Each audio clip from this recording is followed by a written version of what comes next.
Good evening, everyone, and happy April. This is Nate from the Anination podcast. What is up, y'all? We are heading into April. That means a brand new month for spring, and I hope y'all enjoying yourselves, having a nice, refreshing spring, and ready for the new month. So we have a lot of breaking news to come up, especially what happened last week. I know a certain movie is coming back for sure, and we're going to explain that a lot. Yes. And then if you have been listening in today of what was going on pertaining to a particular new system, you have a big fan who's co-host of the podcast, and you know he's going to be down to talk about it. Oh, I got so much to say about this upcoming system, so get ready to hear me ramble about that. And of course, we have our header on the video that we're going to be ranking our Pixar films, so make sure you also check into that as well. Without further ado, let's go ahead and get this episode started. Let's get started. All right, and hello everybody. Welcome to an all-new episode of the Anination podcast.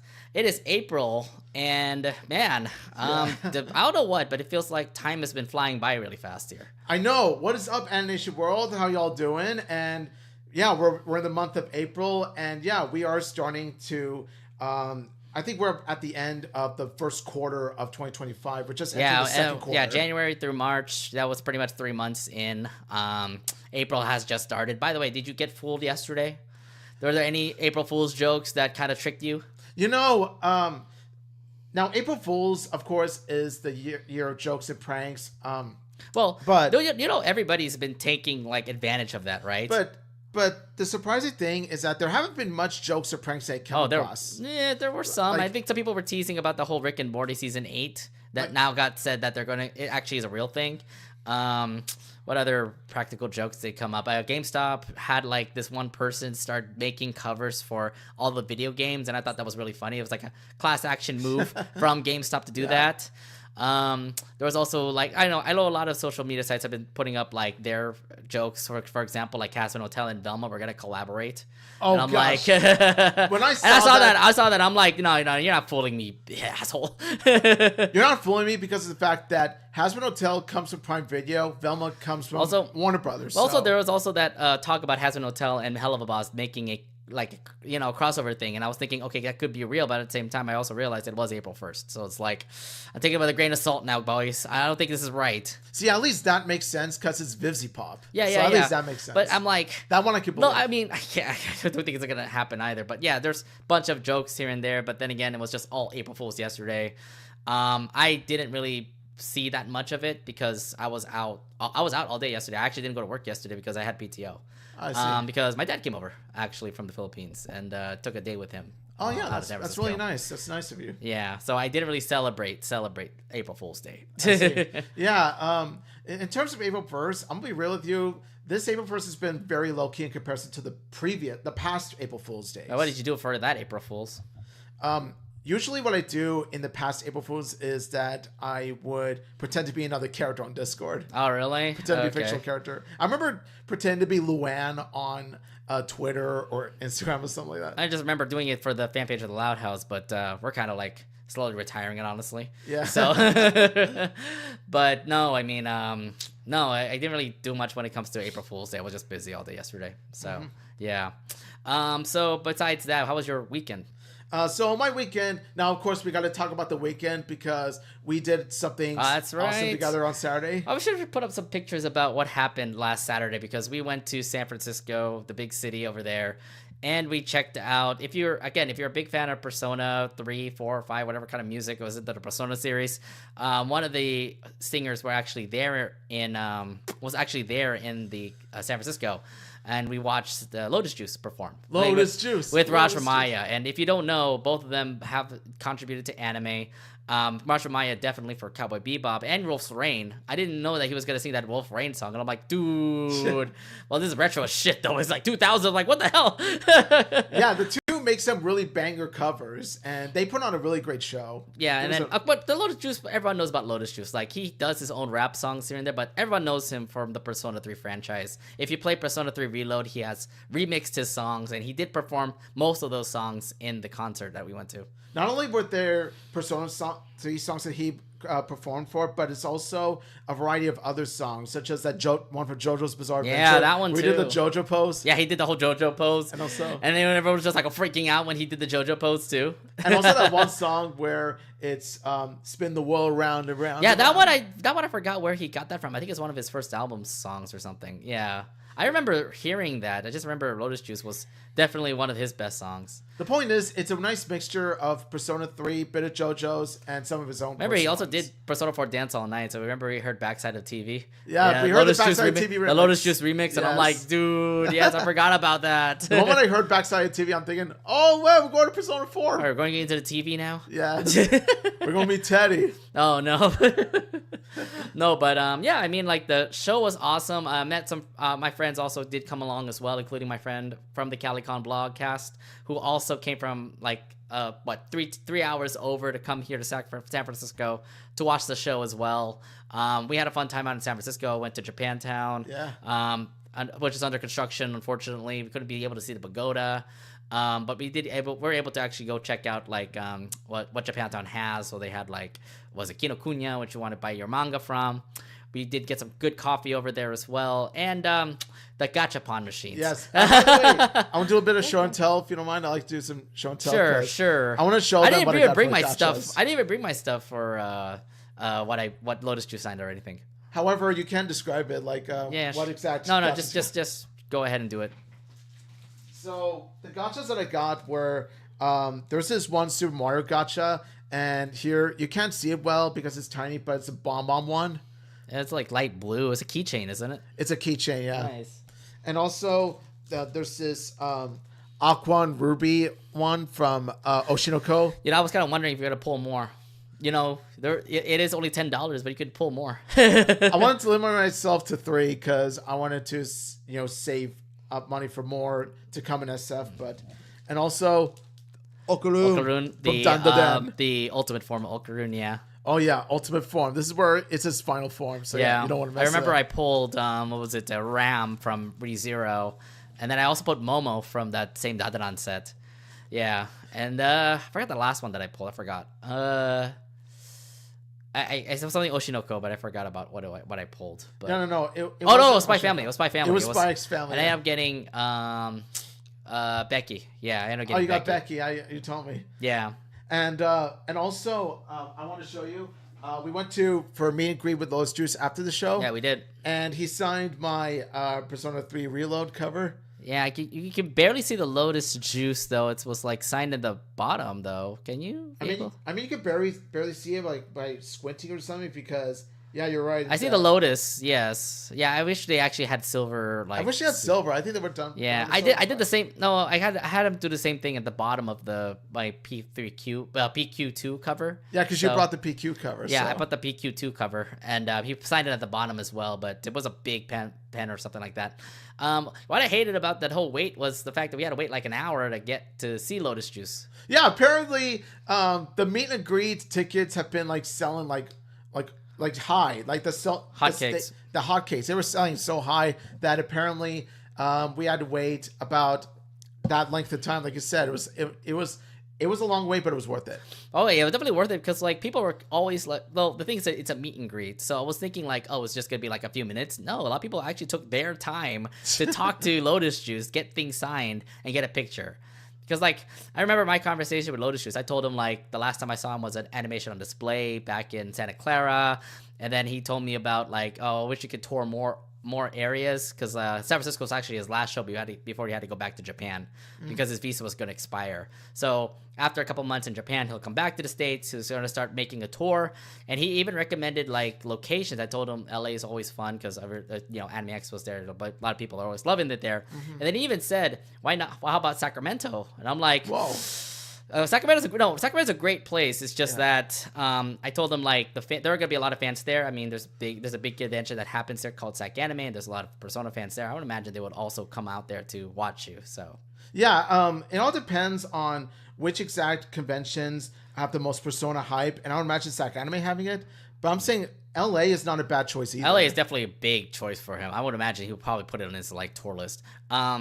But what was your conversation with Lotus Juice? My conversation with Lotus Juice was that I've been a fan of his music ever since I've been playing Persona 3, and like one of the best things about the Persona 3 game is his music. I feel his music is a cream of the crop when it comes to Persona 3 altogether. Mm-hmm. Like it's always been it's always been my favorite aspect of Persona 3. Now I do like the game itself, but I love the music incorporated into it. Lotus Juice contributes to that. Mm-hmm. That's it. And also keep it up with his talents, and keep making more music because he's awesome. How crazy was it that he was sick before the concert? Yeah, I could see that he had his face mask well, on. no, I mean, he even said at the concert he was a bit sick. Yeah, he was feeling sick coming into San Francisco, but he felt better when the show started. And I'm so glad that he felt better. Oh god, that would be great if he actually canceled. Oh my god, I would be so sad. I would be so sad, yet it would be understandable because health does come first. Yes, it does come first, but like, oh my god, thank you for pulling through Lotus Juice, and thank you for your help. You have really godly help in this case. It shows that Lotus Juice is a goat for doing this. And then like the goat Raj Mamaya, I swear to God, like he said he was drunk throughout the whole show, and yeah, it showed. Yeah, I was wondering. Yeah, he had a little too much. I mean, he definitely did, because he was going through our line waiting for Lotus Juice, and he was just like giving pictures, he was really touchy on you for some reason. Yeah, but it was weird, but I decided to play along with it because, hey, I wanted to. Yeah, and he's a really nice guy too. Thankfully, he gave us an opportunity for give us a selfie and stuff like that. So. Oh yeah. Yeah, I recorded like so much video. You can just look at it on our Twitter, on my Twitter, my personal Twitter, his personal Twitter too. So there's just so much like great stuff that happened in that concert, and like I missed a show like that. I really missed a show like that, where we're just like, it's not like a big concert hall. It's literally just in a club, and the performer is right there on the stage, and we could just go all over the place to try to watch him and all. It shows that no matter what venue it is, no matter what type of venue it is, whether it be a stadium or bar, as long as the vibes are good. Yeah, I mean, like August Hall was the last one we went to where we watched the Pillows, and that one was a really nice spot itself. Like we had the upstairs balcony, we had the side balconies, we even had the show that we even get to see like what was going on in the stage and everything. So yeah, if anything, I thought it was just an amazing show. Yeah, coincidentally, we did go with the same people. Yeah, that's true. Concert, yeah, we got was it my roommate? We had one of my best friends. Yeah. And then I'm kind of surprised like your friends wasn't coming along too. I think that a majority of my friends aren't into Persona 3 or they're into Nintendo. Is that what it is? Hey, you can't blame it, man. Don't diss them. Don't hate. I'm not gonna diss them. It's more like you make more variety than just Nintendo. Can you get into like the other popular franchises? Oh, like they happen to be more than just Nintendo. Okay, one of my best friends is also a film buff. I'm just gonna put it out there. Okay, yeah, film buff. How about video games or music wise? Oh yeah, no, they're much more than Nintendo, that's for sure. As I'm telling you, see, why didn't you get more variety in your freaking like other video games, brother? I think that they're into other stuff. They're just not into Lotus Juice or Persona. That's all I can say. I'm gonna force your best friend to play some Persona games. I swear to God, you better have a PC ready. One of my best friends. I don't care. He needs to get ready on the Persona games because like P3, 4, and 5 are literally on Xbox. So go play the game. He's not even into JRPG games, but he is into Paper Mario and such. That's an RPG. That's RPG. And Persona's much better, honestly. Well, in terms of the first two Paper Marios, I'm gonna have to disagree with that. But in terms of the later Paper Marios, no. Persona has a much better feel for me than the Paper Mario franchise. I love Paper Mario, but the Persona franchise, P3, 4, and 5 are absolutely like bangers. I would say they're much better than the later Paper Mario games. That's for sure. But yeah, all in all, we had a blast with it, and especially since we like Persona, we're Persona fans, Lotus Juice fans. It was a great time. Oh yeah, absolutely fun weekend with Lotus Juice. Again, you can go to our personal Twitters and Instagrams and Blue Skies. You can be able to see our videos from what happened during that concert. Yeah. Anything else happened in the weekend? I'm gonna say that what happened during the weekend was. That's really all I could bring up in terms of that particular Saturday. It was just a whole lot of fun. And then, of course, like if you're talking about week, like this week. Yeah, well, if you want to, go ahead. So this week I'm pretty much taking a training course. It's an AI-driven administrative assistant training. So when they said AI, are you actually like really learning well with them? Yeah, they're teaching us about how to use it as a tool because let's be honest, AI is here to stay and it's going to keep evolving in the job market. So I feel like this is a tool that we need to learn. Well, you're for not. Well, in the future. in this training course, you're not even. You're only using AI just for like them to tell you to do this and that. Yeah. There's also other. I do trust that there are also other ways in which we can use it to our advantage. Okay. And also, because I'm aimed to get that certification because it's going to help me. How long do you think it's gonna be till you get that certification? That certification will come to me like somewhere in late June or beginning of July. So it's kind of like you're taking a college class there. Mm-hmm. It's like that, but it definitely helps keep me busy as well as developing my job skills. Yeah. Are you still applying for jobs too, or? I actually just happened to apply for a job about 2 hours ago, so I'll hear back from them. You won't get back from them for a while, honestly. So I'm still looking. Okay, so, yeah. okay, I know it's gonna be a tough one, but I would say like try to again, if all else fails, try to like go low and just try to get some revenue on you. Mm-hmm. Yeah. I'm thinking like I'll definitely think about that like a few months later, and I still haven't found anything. It's like okay, I gotta find Especially if you want to buy that especially want to buy that Switch 2. Oh, I plan on doing that. I've actually saved up quite a bit for that. Okay, just want to make sure. But then for me, not really much happened for the week. What was it? Last Sunday, I was just mostly chilling at home, just because like I was literally like dead after driving everybody around in San Francisco. And then on Tuesday, like I said, on April Fool's Day, I visited my dad. My sister also did come along as well. Nice. We visited San Francisco, checked out the place here and there, and might visit him again because he's going back to the Philippines like on Friday. So I might visit him tomorrow and see how things are. I mean, you've seen your dad recently, haven't you? I actually haven't seen him in years. Oh, to be wow, honest, really? So, yeah. Not that close? Oh. Yeah, but it honestly, I'm just like, it doesn't really bother me much because, I still have the rest of my family. So, Okay, yeah. Oh, I thought, like, I remember, like, your dad before. Like, I remember you guys... We do keep in touch from time to time on, messaging. That's really about it. Oh, really? Oh, he doesn't come back to the States or anything just to visit? We haven't visited in person in a long while. Wow. So just to say that. Dang. Okay. All right. Well, either way, I mean, you can see what happened to my mom and my dad, too. So, your mom is also in the same situation my mom as well. So yeah. You can understand. Okay. So without further ado, let's go ahead and get this started with our new episode. And actually started off with, well, honestly, this thing came out like a month ago and we haven't really announced it until now. So let's actually go ahead and break down what was announced for this particular Avatar Studios, as they have announced a brand new series coming. Brand new series. Is it Nickelodeon? They're actually coming on Nickelodeon. Yeah, Nickelodeon announced that they are going to be making a new Avatar series, and we are all the hype for it. All right. So the cartoon series is called Avatar 7 Havens. It will be produced by Avatar Studios, and this series will take place right after Legend of Korra. Now, the show is about a young earthbender who discovers that she's the new Avatar after Korra, but instead of the title of Avatar being marked as humanity's savior, he's now become a villain now. So now being chased by humans and spirit forces, is up to her to uncover the mysterious origins and links to the Avatar cycle so that she can save her world before the Seven Havens collapse. Actually, the Seven Havens, do you know what they are? I actually haven't heard of the Seven Havens up until this title. But I have a feeling that so again, they'll introduce the Seven Havens. Yeah. That's the one thing that when I looked at this description, that one thing that comes to mind is, why is Avatar the villain now? Yeah, why is exactly? It comes to question, like, Avatar was once considered a hero. Now the name is you've seen from the first Avatar: Last Airbender, everybody was like praising the fact that Aang was the last Airbender Avatar, and they were all thinking like, oh my god, we found the Avatar. Same with like the Fire Nation fighting the Avatar, and they wanted to like destroy him or something like that, Exactly. And not to mention that we've seen both Aang and Korra save the world on their own, so it left me wondering, what exactly did Korra do to tarnish the Avatar and name? That never got explained, honestly, because I just remember in the final episodes of The Legend of Korra, like, she was still known as a hero. There was no, like, any misties or anything happening with Korra that makes me think, like, she's still a hero, right? With Asami. And, That's the other thing that kind of comes to mind too, like what happened to Korra and Asami, because it feels like both of them actually ended in a great ending, like in the spirit realm or something.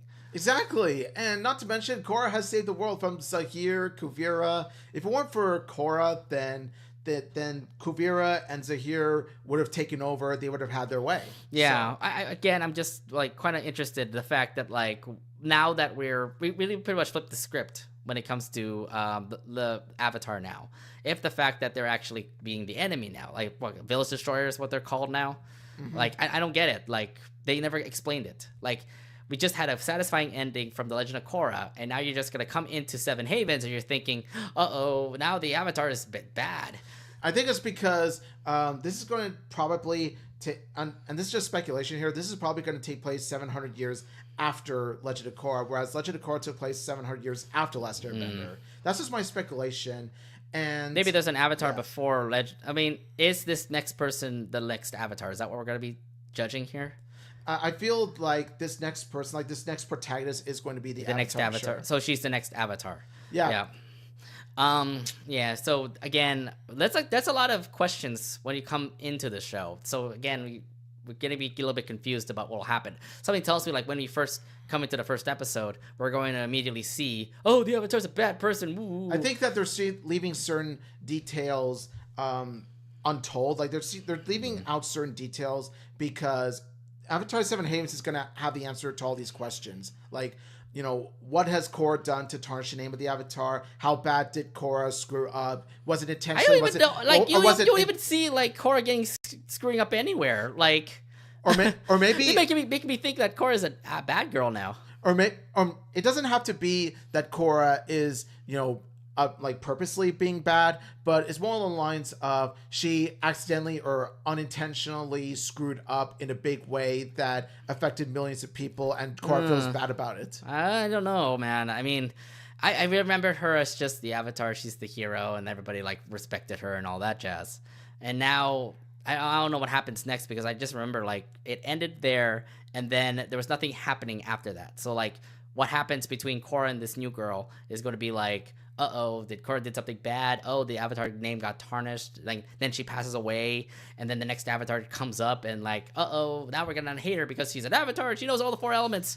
Yeah, that's why it's weird. It's sort of a awkward way of looking at the next Avatar as the main protagonist, where instead of being celebrated, she's being hated on, and it's not helped by the fact that she is on the run by, you know, humans and spirit forces. I like that whole fact that like this is the same creators who made the Avatar series. They're making the flip of the script, making them evil now. Now, obviously, as a big Avatar fan, obviously as excited as I am for this new Avatar series to happen, there's that awkward, uncomfortable feeling that I have low key about, you know, why is the Avatar being hated now? Why are they tarnishing Korra? Like, because we all know Korra is a much better person than, you know, doing bad amongst the world. Yeah, and again, that it has to be answered when we first see this series. Let's see. When you heard about this new series, how hyped were you? Very hyped. Like, when I first checked social media and found out that the cast and crew were all like, we're getting Avatar 7 Havens, I'm just like, yes, let's go. Like, it's been years. It's been a decade since we got a new Avatar series. I'm all hyped. You know they continued the story with the graphic novels, right? They continue with the graphic novels, but I'm talking about full-on animated series. Yeah. Like some folks can just go ahead and pick a book up and just read the ongoing continuation, what happened in Avatar: The Last Airbender or The Legend of Korra. Now, of course, the graphic novels and, of course, the COYOTE books, they're all canon as well. All of it is canon. Mm-hmm. But I'm saying that it's nice to know that after many years, we're getting a new animated series, because Avatar: The Last Airbender was a masterpiece. Legend of Korra was great, if a bit flawed. I'm just excited to see Seven Havens. I hope it lives up to Last Airbender. So, if anything, we're continuing on with this series. But I just remember, like, the Avatar continues to be milked here and there. Like, there's always brand new... No, I mean, the books are going to be helpful because it continues the story. Mm-hmm. But remember, they have a live-action animated series. That was something. And to be fair, like, I think it's, like, good that it got a second season. You know, Toph is coming back. So Toph's coming back. And then, again...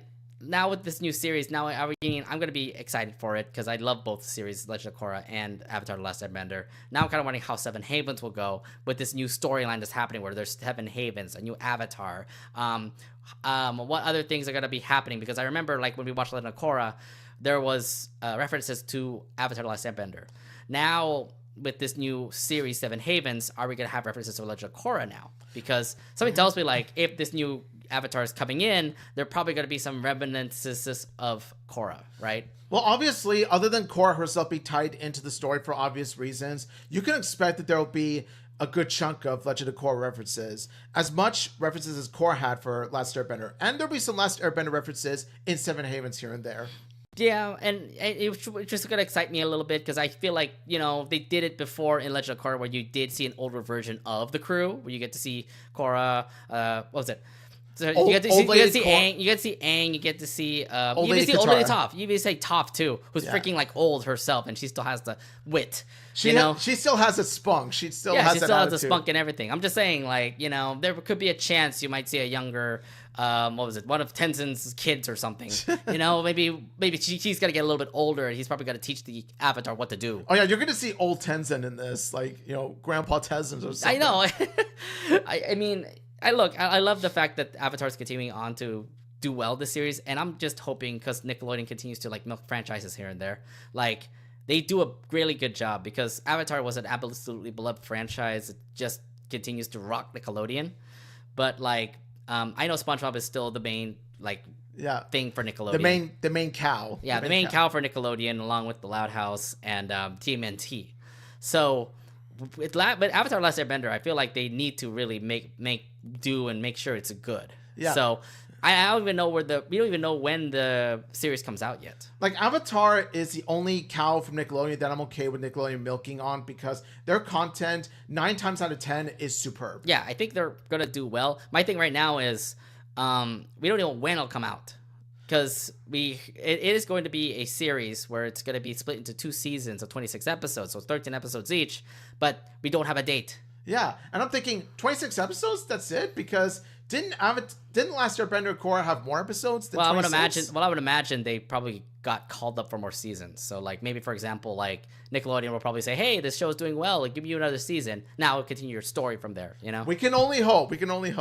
And to be fair, like, some series are good with that much amount of episodes. Look at Gravity Falls. Look at Amphibia. They only had 60 episodes for Amphibia. They only had like a few less than that for Gravity Falls. That is true. The important thing is you have to know when to end your story. Yeah, exactly. So I don't know. Really up to the creators if they want to keep it 26 episodes. If they want to go more, they could go more. But we'll see. We'll keep an eye on it, because I really do think that this is just going to be a good series. I'm just hoping they don't butcher it or anything like that. I trust that they won't. Yeah, just remember, this is a brand new studio. So they have new writers and stuff like that. So I'm assuming this is a brand new team. The same creators are still going to be there. I'm just hoping their vision gets really well portrayed with the new writers and stuff they have. Yeah, keep in mind that this is from Avatar Studios, so I do trust that each and every single member of that team will have knowledge of the Avatar franchise. Yeah. And also, one thing that I have to point out is that each animated Avatar series comes out in a different decade. Where you have The Last Airbender coming out in the 2000s, Korra came out in the 2010s, this comes out in the 2020s. Mm-hmm. So something tells me, are we going to get a brand new Avatar series in the 2030s? You're going way ahead of us here. It's way too ahead, but I just noticed a certain pattern. I know it's a pattern, but I'm like, no, we're going way too ahead on this. We didn't even have the new thing come out yet. We didn't have the thing come out yet, and we don't know whether or not it's going to live up to the previous two.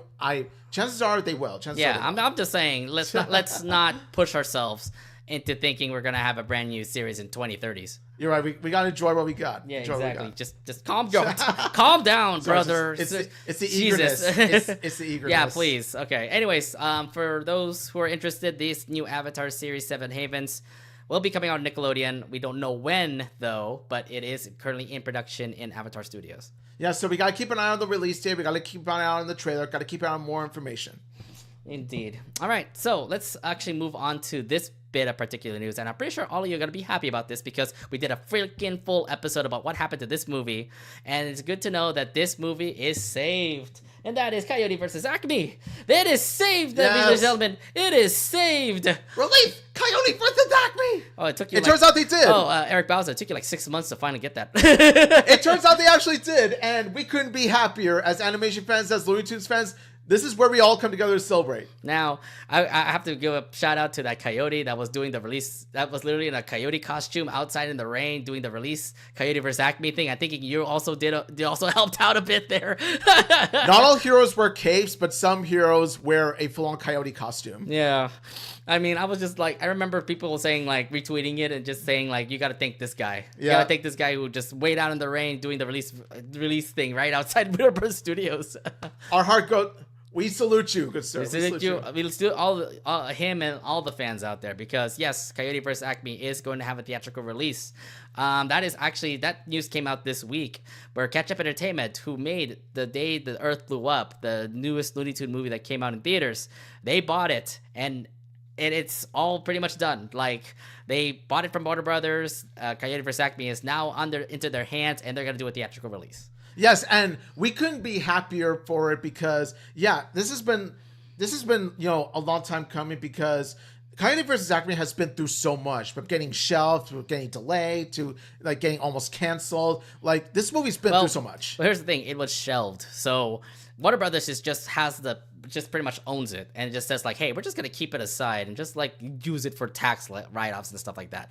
And I was thinking like it'll never see the light of day. We've been pushing the heck out of it. I know a lot of people on Twitter have always been saying release Coyote vs. Acme. The hashtag has continued to go on, and we even like made an episode about it, thinking like we put the hashtag out and like where's the effort? What happened? You know, we were kind of in that part where we were gonna give up and all. But then I think out of the blue, when The Day the Earth Blew Up came up, that's when you saw so many fans starting to say this is a great movie, etc. That you're thinking, okay, remember we did talk about this before, where we're thinking like, oh, if A Day the Earth Blew Up came out, maybe Coyote vs. Acme might come back, and it turns out it did. And it did, yeah. See, yeah. So our predictions not predictions, but more like speculations, actually did come true because the day the Earth blew up, while it could have made more money, but... who cares about the money? It's still a good movie. But the thing is, like, it's a superb movie that has been praised by animation fans and critics. Like, part of the reason... Like, the reason why it didn't make as much money in the box office is due to the marketing. Like, it's the marketing fault. Well, to be fair, that's because of Warner Brothers being idiots. So... Because not even, like, putting anything about the movie and all that. So if you blame anybody, blame Warner Brothers for poorly marketing the movie. You blame Warner Brothers for the poor marketing, but also blame Warner Brothers for stupid, like, things that, like this, shelving Coyote vs. Acme. Exactly. David Zaslav is a hack. Yeah, David Zaslav is an idiot. But, I mean, if anything, I was just really happy with the fact that we finally get our resolution that Coyote vs. Acme is finally coming out in theaters. It'll be run by Ketchup Entertainment, so it's kind of having that same introduction. Remember when you guys watched, The Day the Earth Blew Up? Ketchup Entertainment was the first credited, like, studio that popped up before Warner Bros. Animation. Yeah, because it goes to show which studio treats the Looney Tunes better, and it's definitely not their parent company. It's Ketchup Entertainment. Yeah, and again, it's the one who's made The Day the Earth Blew Up. But now, remember, Warner Brothers actually did make the Coyote vs. Acme. It's just more like Ketchup Entertainment finally could be like, hey, it looks like we're going to be the ones that are going to be sending out all the Looney Tunes stuff, right? I guess the next movie that might be coming out might be, who knows, Bye Bye Bunny? I mean, I would love to see that because they still shelved that movie too. Yeah, if Coyote vs. Acme does very well, it opens doors to future Looney Tunes TVs, shows, movies, and more projects to come. Yeah, I mean, I'm hoping that Ketchup Entertainment starts getting the Looney Tunes franchise, because you've heard about what's going on with Looney Tunes, right? Like, have you heard about the studios being torn down by Warner Brothers? I know. It was so heartbreaking to see because Warner Brothers would not be Warner Brothers without the Looney Tunes. I mean, the Looney Tunes are their mascot. They're their flagship. They started up in the 20s or 30s, Looney Tunes. I mean, you've seen Leon Schlesinger made those cartoons or be producing those cartoons. And then you see the Looney Tunes getting poorly treated like this. Like, that's how they're getting repaid by making Warner Brothers the studios that they are today. Zaslav is not looking at it correctly. Because I remember, like, Warner Brothers is thanks to the Looney Tunes. Exactly. It comes down to the corrupt CEO that is so focused on, paying off that massive debt and tax write-offs rather than making legit good content. Do you think in the future, do you think Ketchup Entertainment is just going to pick up Looney Tunes? Because, like, I kind of don't... It sucks because, like, Warner Brothers is... Like they're like the Looney Tunes is like franchise name and everything, but it just feels like they just want to get rid of the name. And something tells me like if Ketchup Entertainment starts picking up the Looney Tunes, then it could be a big franchise for Ketchup Entertainment now. Oh yeah, like they say, one man's trash is another man's treasure. In this case, David Zaslav's trash is Ketchup Entertainment's treasure. So let Ketchup Entertainment up Looney Tunes because they do a much better job at handling the characters. Well, I mean, they made that Today the Earth Blew Up movie, and it's been doing great so far. So. Exactly my point. And if they handle the day the Earth blew up, then they're gonna make more and more Looney Tunes movies and content, starting with Coyote vs. Acme, and then going all the way to Bye Bye Bunny, and then so on and so forth. Maybe release Bye Bye Bunny. Maybe there could be a purchase franchise. Maybe there could be a purchase deal where they actually buy Bye Bye Bunny. Because like at the moment right now, I'm thinking Ketchup Entertainment is our lifesaver, and hopefully they pick up more Looney Tunes projects. We'll see. We are going to, but the thing is that the movie is going to be has been picked up by Ketchup Entertainment, which is great. But we're waiting until next year to watch the movie. I have no problem with that. I can definitely wait patiently, but first things for sure, I'm gonna watch it not just opening weekend, but day one. Day one, you're gonna go straight day one. Okay, straight day one. I'm gonna go opening weekend to see it just because I want to see. Was it Neil Forte and John Cena? Try to fight it out or something. I just see John Cena. I remember him being one of the poster child for that movie. And at the moment right now, I think some of you guys don't like John Cena right now. I mean, some of them don't. I think they're tired of the John Cena. No. You're not watching wrestling, do you? You don't watch wrestling, do you? I don't watch wrestling. Yeah, exactly. I'll just keep it at that. Okay, watch the latest WWE. You'll understand. Okay, I see. But yeah, going back to the movie, yeah, Will Forte even said that.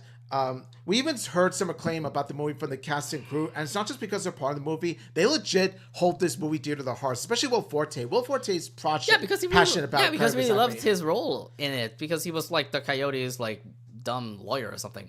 Like he watched the movie himself, and no bias, he thought that the movie was amazing. And so that's a massively good sign that we're in for a real Looney Tunes treat. Yeah, and I'm thinking like they'll do really well, but again, we'll have to wait till 2026 to watch it. But if anything, we can finally say it is coming out. Coyote vs. Acme is coming out in theaters.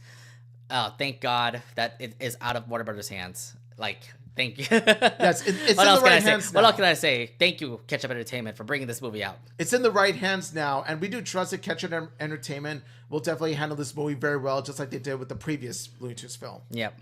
All right. So, yes, Coyote vs. Acme comes out 2026. There you go. Yes. Next. Victory. Now, next up, this morning, early morning for us, a certain trailer came out. We were talking about this last week when we did our April 2025 highlights. This is definitely one of the highlights, and that is pertaining to this brand new system called the Nintendo Switch 2. Let's go. Okay, so did you wake up early in the morning to watch it? I actually did. What time was that? Like 7 in the morning? It was 6 in the morning. Fucking 8. I cannot. Look, I will say this. You're a huge Nintendo fan, so it makes sense for you to do it. I was actually watching it in a Discord server, and yeah, we were all pretty much gushing over the games and the features and all that stuff, and we were thinking, Okay, so let's actually first start off with the features of the Switch, because you didn't actually put it down there for some reason. Oh, I actually did. Let's do that first. Okay, let's do that first. All the way in the end. Okay. The fundamental I was aspects. like, why are we going straight to games? We should really go for the system first. Yeah, sure, go ahead. So let's see what's going on with the Switch 2. According to the Direct that happened this morning, it'll have 4K, so we're going to get some really good graphics on their games now, which is great. Yeah, see, I knew it was going to be 4K because this is a system that's coming out in 2025, and in 2025, we're already in the 4K era. You can't get off HD anymore. We have to go to 4K now. Nintendo Switch 2 camera. So I didn't actually know where that camera is. Is that supposed to be like on the Switch itself, or is it like? So the camera is sold separately, and it's pretty much a tall pole of a Nintendo Switch 2 camera. It's basically you pretty much film yourself. You film your face, and then your face shows on the games themselves. Huh? Yeah, it's So it's kind of like the Kinect. it's the sort Xbox. of kind of, but like with your face. Huh? It is a brand new feature, but I do trust that it'll be. I wonder what they're gonna do with it. I don't know about that. That's kind of interesting there. It is interesting, especially when it's compatible with some Switch 2 features, as well as one of the games that was released with Switch 1, but is getting an exclusive edition. Okay. Which we'll talk about later. Okay. There was also going to be magnetic control with connecting the Joy-Cons to the Switch, so it's not going to be like Snap where you slide on the Switch 1. It's literally just snapping like via magnetics this time. It's magnetics, yeah. So rather than have you slide the Joy-Cons onto the Switch ports, what happens is that like once you insert the Joy-Cons, they're magnetic. Like they connect by magnets. They like, click, boom. So they switch. They click like that. They click like that. Yeah. Okay, nice. Joy-Con mouse control. So the Joy-Con can actually be a mouse itself. The Joy-Con, the Joy-Con could be a mouse control itself, and you could use it for some games. Really? So it's like a PC. Oh, it's trying to be like a PC now, huh? Like they're. Can't wait to play Fortnite on the Switch. Oh, wait. This actually helps my friend out because she plays on the Switch, and I'm like, no. You're gonna get the Switch 2 now because I'm pretty sure you gotta use your mouse and whatever things you're gonna be using to shoot people. You know. Like no joke, you could actually use that like as a mouse and then sort of like pretend you play like your PC player for that. Like, but yeah, it is kind of a interesting feature. I feel like PC players are going to be satisfied with this. Yeah. 256 gigabytes of storage. Do we actually have a slot for SD cards where we can actually add additional storage like we had on the Switch 1? I think that I could be wrong there, but yeah, it's so what happens is that we're already getting 10 times or even twice or three times the storage that we have. So I have a feeling we won't need the SanDisk like gigabytes. I was thinking maybe you might need to just in case, for your saved data. That is true, but I think that I think they're going to announce like the storage card like later on. I could be wrong. I may have missed it, but yeah, needless to say, we got a good enough storage already. Okay, and then we also have red cartridges instead of the black cartridges on the Switch. Yeah, so the cartridges look red, and they look really nice. It didn't matter to me what color cartridges they are, as long as we're able to play the games. But yeah, I do see what they were going with the red cartridges. Well, I think a lot of folks know about the whole black cartridges because it just gets the difference between both of them. Like, I understand like for some of the PS5, PS4, like PS4 was black colored, PS5 is white colored. So yeah, there's that. So I like what they're doing with the color scheme. I think it's just more of like, people to unnotice like, hey, this is not a Switch game. This is a Switch 2 game, if it's red. Yeah. So it's a good indicator, if anything. One question I have to ask you. Are you going digital or are you going to go physical? I'll still go physical. I prefer to get physical copies. Will you spend $90 on a game? That is to be determined in the future. So that's the one thing that kind of comes up when I first saw the prices was that the games are very expensive now. Yeah, they're $80. If you want to get Mario Kart at a cheaper price, you got to buy the bundle. Otherwise, if you get it separately, whether it be physical or digital, you have to pay $8. You're paying more. You're paying more. Yes. Yeah. But I'm just saying, like, wow, we're really reaching an age where it just gets very expensive for a Switch game. Yeah, it's nearly $100. Because we're paying $60 for Switch games right now. But if we're going to go pay $20 more for two Switch games, for Switch 2 games, but they're digital. Like $80 for digital games, not $90 for physical games. Like, we're paying extra for the plastic. What makes it worse is that it's even more expensive than PS5 games, which do tend to come to $70. Yes. What's going on here? Why are we spending too much here, huh? Yeah, it's like, why are we reaching nearly $100 for a single game? I don't think it's feasible, honestly, when I saw that Switch 2 game names. Like, why was it spent that? Why do we have to spend that much? Yeah, I think there better be a legit reason for this. Like, Mario Kart World better be a 10 out of 10 game. Otherwise, I'm pretty sure it is. I mean, like, all the Mario Kart games are always like very high ratings. Oh yeah, no, of course. Like when I saw Mario Kart World, I thought it was beautiful. It was fantastic. It was big. I'm saying that it better justify the price. It better. But I talked about this pre-show also. Why it turned out to be it got higher priced. It's because of the name. Because Nintendo has Mario games, Zelda games, Smash games, Donkey Kong games, Kirby games, etc. And those are the well-known names for Nintendo. So I'm thinking like, oh, you want to pay more for a Samus game? Here you go. Pay $20 more and you'll get all the things for Metroid.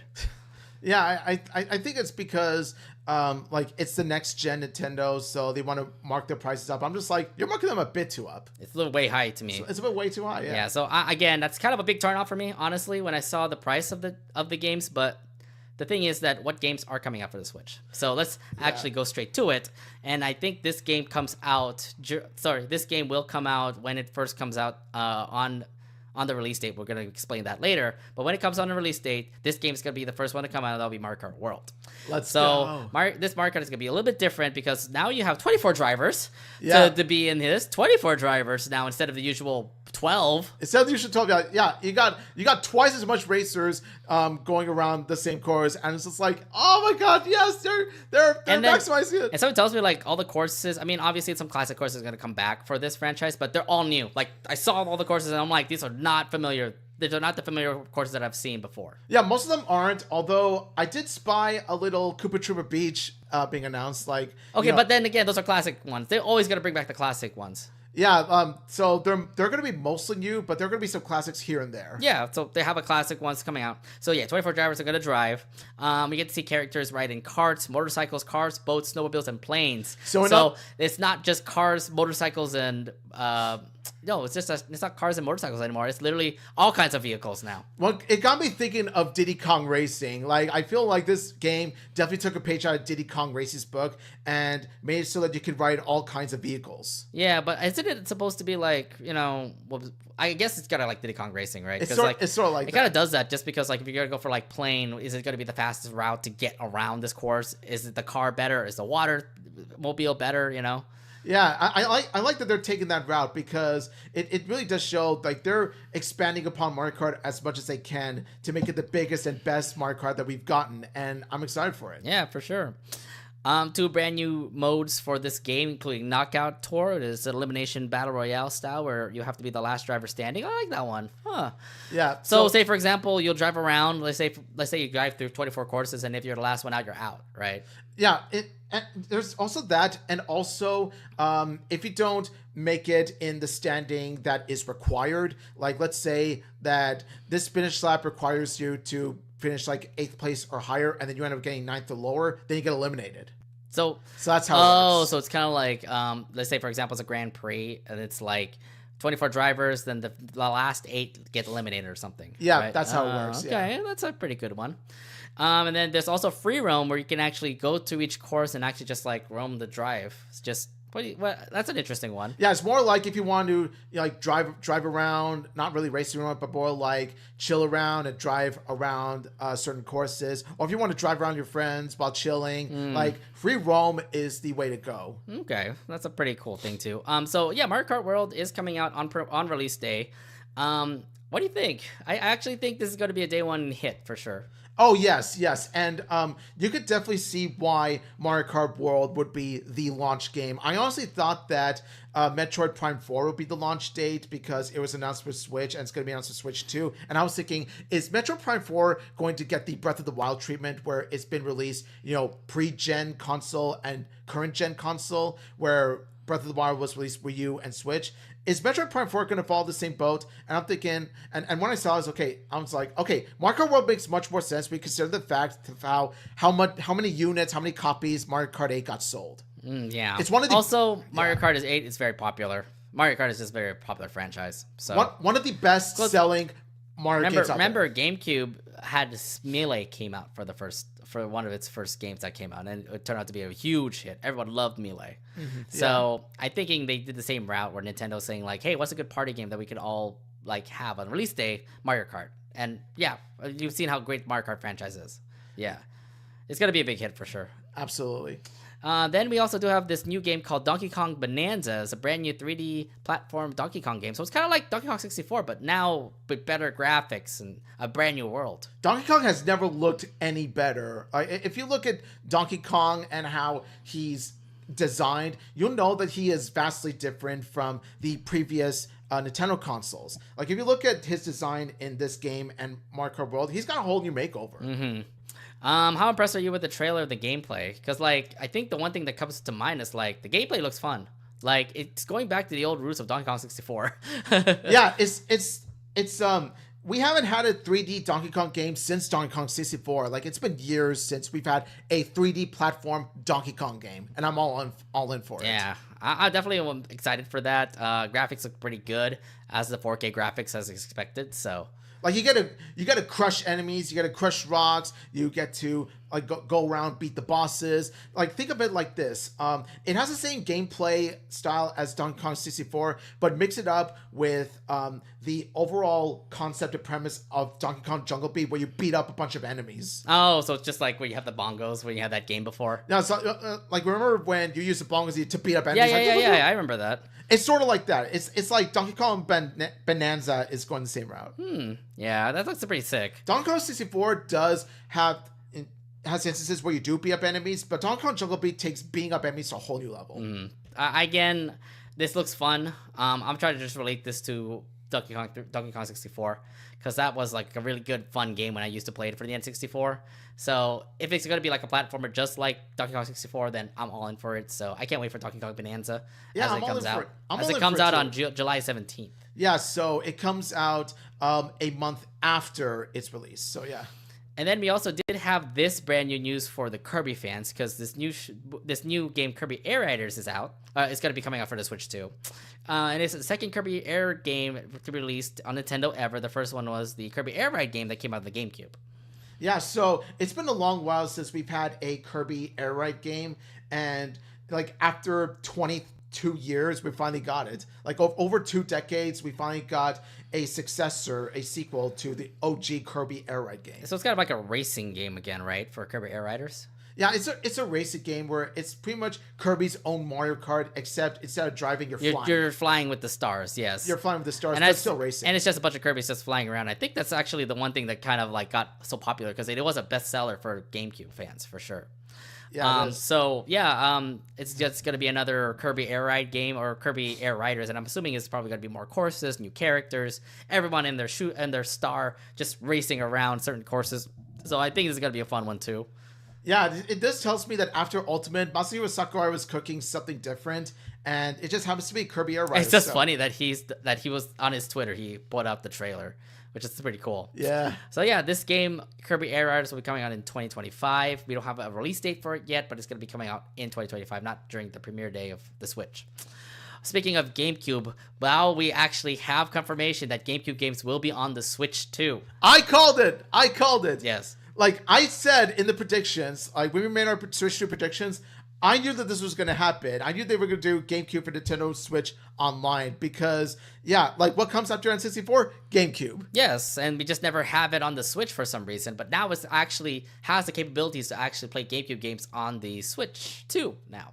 Yeah, it goes to show like how much data, how much Well, how much core memories that they how big GameCube games are. Yeah, they're huge. Yeah, because they up the graphics in comparison to N64. So this is definitely Switch 2 saying we're gonna deliver big. Yeah, well, the reason why we kept up getting like big memory cards to play these games, right? I remember having to get those memory slots. Yeah, they were not cheap. They suck, and you have to pay like $30 to get like a 1016 memory card or something like that. I remember having to erase some of my data just to make room. Yeah, exactly. See, it's terrible. But it's a bad feeling, yeah. Yeah, but now we have it on the Switch Online. I'm just hoping it has that whole capability of the virtual card. We can actually switch games to play those GameCube games. Oh, it definitely will. It definitely will. Whatever's going to be featured in whatever was featured in the Switch Direct, it's going to be carried over to the Switch 2. Mm-hmm. So some of the new games that'll be coming out for the GameCube when it comes to Nintendo Switch Online. Legend of Zelda Wind Waker, one of my favorites Legend of Zelda games, by the way. So I'm very happy that it's actually part of the lineup.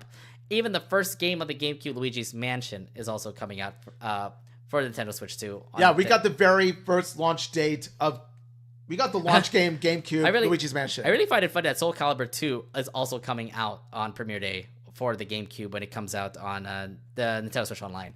Because of Link. It's because of Link. Yes, it's because of Link. It's one reason only, Link. Yeah, F-Zero GX is also a part of the lineup, and then there's more to come. I heard in the rumor mill that Pokemon XD will be coming out, which would be really awesome because that game was actually really fun. Yeah. There's also, if you look closely, you could see a whole bunch of games that are going to come out in the future, like Super Mario Sunshine, Super Mario Strikers, Pokemon Coliseum. Yeah, that's a good one too. You're going to see a whole bunch of these games. Yeah, I'm just come out saying, in the like future. Pokemon XD, Gale of Darkness, again, a bunch of like great GameCube games that are gonna be coming out to the Switch too. I'm like, okay, maybe I'm gonna be a little bit more invested in my nostalgia with playing those games, and undoubtedly, I think we're gonna have fun with that for sure. Yeah, same here. Yeah, so yeah, I'm guessing that also explains our question about like what future games do you want to see, and in the GameCube section. So the future games I want to see, well, I would say Paper Mario Thousand Year Door, but let's be honest, we already have the HD remake. I'm very satisfied with it. Like, so if they bring up back Thousand Year Door just for the sake of nostalgia, I'll still love it regardless. But Melee is the very first one I want. Oh God, oh man, if they Please brought it bring back. Melee. I'm looking disappointed they didn't announce Melee from the get-go in this. Yeah, well, maybe because it's just a lot of data to bring up, you know? Yeah, but then again, sadly, NSO didn't announce Super Smash 64 to be in N64 expansion pack. Well, I mean, they did bring it on the N64. Oh, they did put it on the N64, didn't they? No, Super Smash Bros. They didn't put in N64 Nintendo Switch Online console at all. Wow. They did not bring Smash 64 and I wish they Pack. could. Like, really? Why? I know they had it for the Wii shop before. Remember? They had it for the Wii shop, and unfortunately, if you don't own a Nintendo 64 system because it's old, doesn't work anymore, that's the only way you could fully play it. Yeah. It's on the Wii Game Shop, but I know that it's a big hitter, definitely for fans who love the Super Smash Bros. Franchise. So maybe sooner or later they'll probably bring it up. Who knows? There could be like a big release for it soon. I really hope that there's a surprise release date for Super Smash 64 to come out in Switch 1. I really hope so. What other games besides that for GameCube? Because Switch Twilight 1 ain't Princess, dead. Twilight Princess maybe. Yeah. I know it's for the Wii, but I don't know if it's like, I think it also came out for the GameCube as well. Let's see, Sonic games maybe might also come out for the GameCube, because I remember Sonic Adventure 2 was a huge thing for the GameCube back then.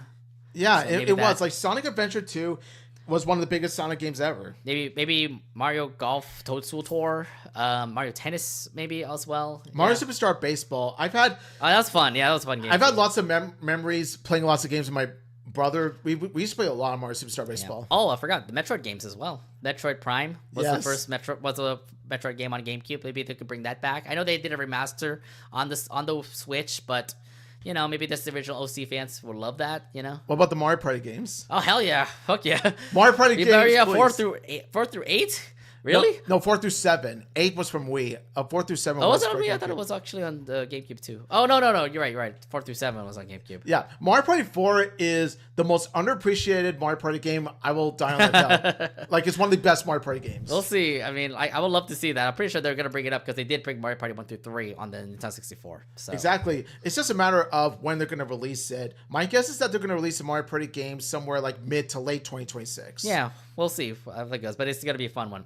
Other games that also got announced: you got Hyrule Warriors: Age of Imprisonment, Elden Ring, Deltarune, Hades 2, Switch 2 editions of Metroid Prime 4, Legend of Zelda: Breath of the Wild, Tears of the Kingdom, Super Mario Party Jamboree Extended Edition. Yeah, so there's going to be this Nintendo Switch 2 edition of Super Mario Party Jamboree, and what it does is that it's going to add on to the already vanilla game, including Jamboree TV, and I wonder what that does. Jamboree TV.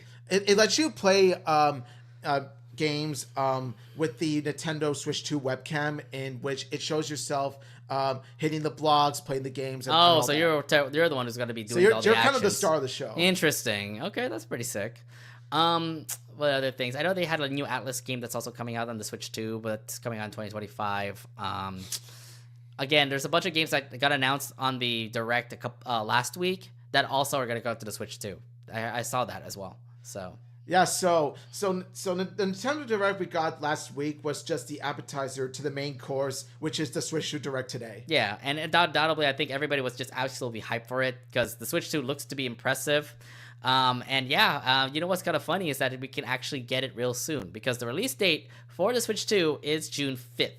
It is June 5th, so it is coming out this summer. So get ready, get Yeah, hyped. it was kind of crazy because I thought it was gonna be coming out in the holiday season. I'm like, oh no, you're wrong. So somebody actually tagged me up on Twitter, and they said like, I think an early release date is actually good because it makes developers make their games port to the Switch too. Yeah, so it's not just good for the consumers, but you're right, for the developers as well. So yeah, it comes out June 5th, and the price of it is actually gonna be $450. $450 for the Switch too. But if you actually bundle it with the Mario Kart game, which is also coming out on release date, it'll be $500. So technically, you're spending $30 less if you buy it separately. Yeah. So when I looked at this, I was sort of, debating on, which one that I should get because, like, I kind of want to get them separately just for the sake of getting the physical copy of the Mario Kart World game. But yeah, if you don't want to spend too much on the Mario Kart World itself, the bundle's the only way to get it. I think it's just price. So I think what people are gonna be doing is buying the bundle because they said the first game will probably be Mario Kart. It's gonna be a hit. So I'd imagine people waiting on their Best Buys, lining up to get their, Mario Kart World bundle, Switch 2. Yeah. Like that is like they'll be camping out if they haven't pre-ordered already. Like if you've already successfully pre-ordered, you're good to go. Yeah, are you going to do that? And speaking of pre-order, so the pre-order date is April 9th, Which 2025. is coming up next week. Literally next Wednesday. Now I'm going to try to pre-order for myself, but there's these possible chance that I probably won't succeed at that because let's be honest, pre-orders sell like that. Yes, indeed. But if I don't successfully... Where are you even going to pre-order it at? Nintendo Store? Best Buy? Best Buy or GameStop or Amazon. You're going to have like all three of your websites right there, hoping like once the time hits, you just go straight to buying it? Yes, and even at that, I'd have to, count on my luck. I'd have to, hopefully there'll be some luck where I manage to snag it. But if not... I'm just like, okay, if I can get it day one, then I'll get it. This just reminds you of the Pokemon game. This just reminds you of the Pokemon days right now. Because a lot of people are buying Pokemon cards right now. So, but if by any chance I can't get it day one, I'm not going to lose sleep over it. Like, I'm just going to be like, okay. Good luck going through scalpers because they're going to be buying it quickly, okay? Oh, I'm not that desperate for Switch 2. I don't screw. No, here's the thing. Like, people are going to buy like 4 or 5 of them. I don't even know what the limit is going to be, but most of them are just going to get one of them and the rest are going to be scalped into eBay or something. Nintendo did say that they're aware of the scalping situation and they're keeping it in mind when they say that they're selling one item, one Switch 2 per customer. But then again, like maybe they'll go to another website and buy it again. Like I'm gonna say, like say for example, like they'll go to Best Buy site, buy it. Then they say Amazon's still available. They'll buy it as well. Like I'm gonna trust Nintendo that they'll handle this well. The sales. We'll see. Well. I mean, Pokemon is screwed up for sure. So I'm just saying, let's just hoping you'll get out the scalpers. So yeah, like there's no guarantee that I'm gonna be able to pre-order successfully, but. I'm gonna try to, but if not, I can always wait. Like I hope to at least get the Switch 2 by 2025. Like before 2026 hits, that's when I aim to own the Switch 2. Yeah, I am waiting till 2026. Okay, I ain't no desperate man. I still have a lot of Switch games to catch up on, so I am going to be keeping with my Switch at the moment. You are a freaking Nintendo fan who loves to get the newest system as fast as possible. So good luck on it. What can I say? Nintendo's my master. And I just hope you end up going well with like spending on that thing. I mean, $90 for games, man, that's crazy. It is crazy. It's like video games have never been this expensive. So when freaking Donkey Kong comes out, you're gonna buy it right on day one, $90 off your paycheck. I'm gonna buy there are 2 games that have been announced that I plan to buy. It is the Mario Kart World game and the Donkey Kong game. But I'm pretty sure you're gonna get the bundle. I'm gonna think about it whether or not to get. You might as well get the bundle. You're saving money. But another thing comes to mind is the physical copy, like for collection's sake. I thought it was physical. Well, okay. And also it's physical and digital. Because you got the physical cartridges. But I'm saying that, yeah, you're right. Like physically and digitally, if you buy it separately, then it costs more money. But I think you just rather just take the one freaking game. But I think that just take the bundle. It doesn't matter if it's digital or physical. But the thing is that the bundle is gonna be harder to get than the Switch 2 itself. Because like once you get the Switch 2, then you can buy your games digitally. Like it's best to get digitally, honestly. here's the thing, like if you don't get the bundle, like let's say that like you don't get the bundle and you buy it off like the eShop at Switch 2, then No, you're making you're making it more complicated than it looks. It's cheaper to buy the World Bundle, the Mario Kart World Bundle. It's cheaper, but at the same time, it's harder to obtain. It's not. Yeah, it's hard to obtain, but you gotta be one of the first people to get it. Yes, I'm gonna get this. I'm getting the Mario Kart Bundle. Like if it's available for me, I'd buy it. But like, I can save my money and wait till like next year for it. Like the Nintendo Switch 2 by itself is going to be easier to pre-order. I don't. But I mean, I'm just gonna go straight, just going for the World Bundle. Okay, look. You are a desperate man wanting to immediately get the Switch 2. That I'm looking at right now. You're a desperate man trying to get the Switch 2. Yeah, I mean, you're gonna go for any Switch 2 in this case. Well, but I'm looking at it feasibly, and I'm thinking Mario Kart World Bundle is probably the way to do it because you get the game and the Switch. Well, it depends on the level of desperation. I'm not desperate enough to buy from scalpers, but I am at the point where I'm just like, the sooner I get it, the better. See, you are a desperate man. You are a desperate man. It's like I can't help it. Like this morning was the hype morning for me. And it's just my gosh, no. Okay, so I am going to think smartly on this one. I'm going to go wait for the Mario Kart World Bundle. And you do what you got to do, and that's why I'll wait till 2026. Probably more available. I mean, PS5s and Xboxes are currently more available right now. So you know what you're going to do? You're going to do what I did when I bought the Switch 1, because I remember the OG Switch 1 was released in 2017. I ended up buying it in 2018. So yeah, see, wait some time. And then you are going straight to getting it. I mean, I can wait a month later, but I can't wait a year later. That's just not going to happen. Okay, just wait and see. But oh my god, this guy! I know that he's wearing that Mario hat for a reason. Yes. So yeah. I wear it during just wait till May, because I know that store's coming out too as well. So this just happens to be a special occasion. So are you going to day one on the Nintendo store in San Francisco as well? I'm sort of debating on that. I'm debating. I'm pretty sure you really want to go day one on that. Oh, like my friend is going to be camping out in the San Francisco store. So you're gonna be with him too?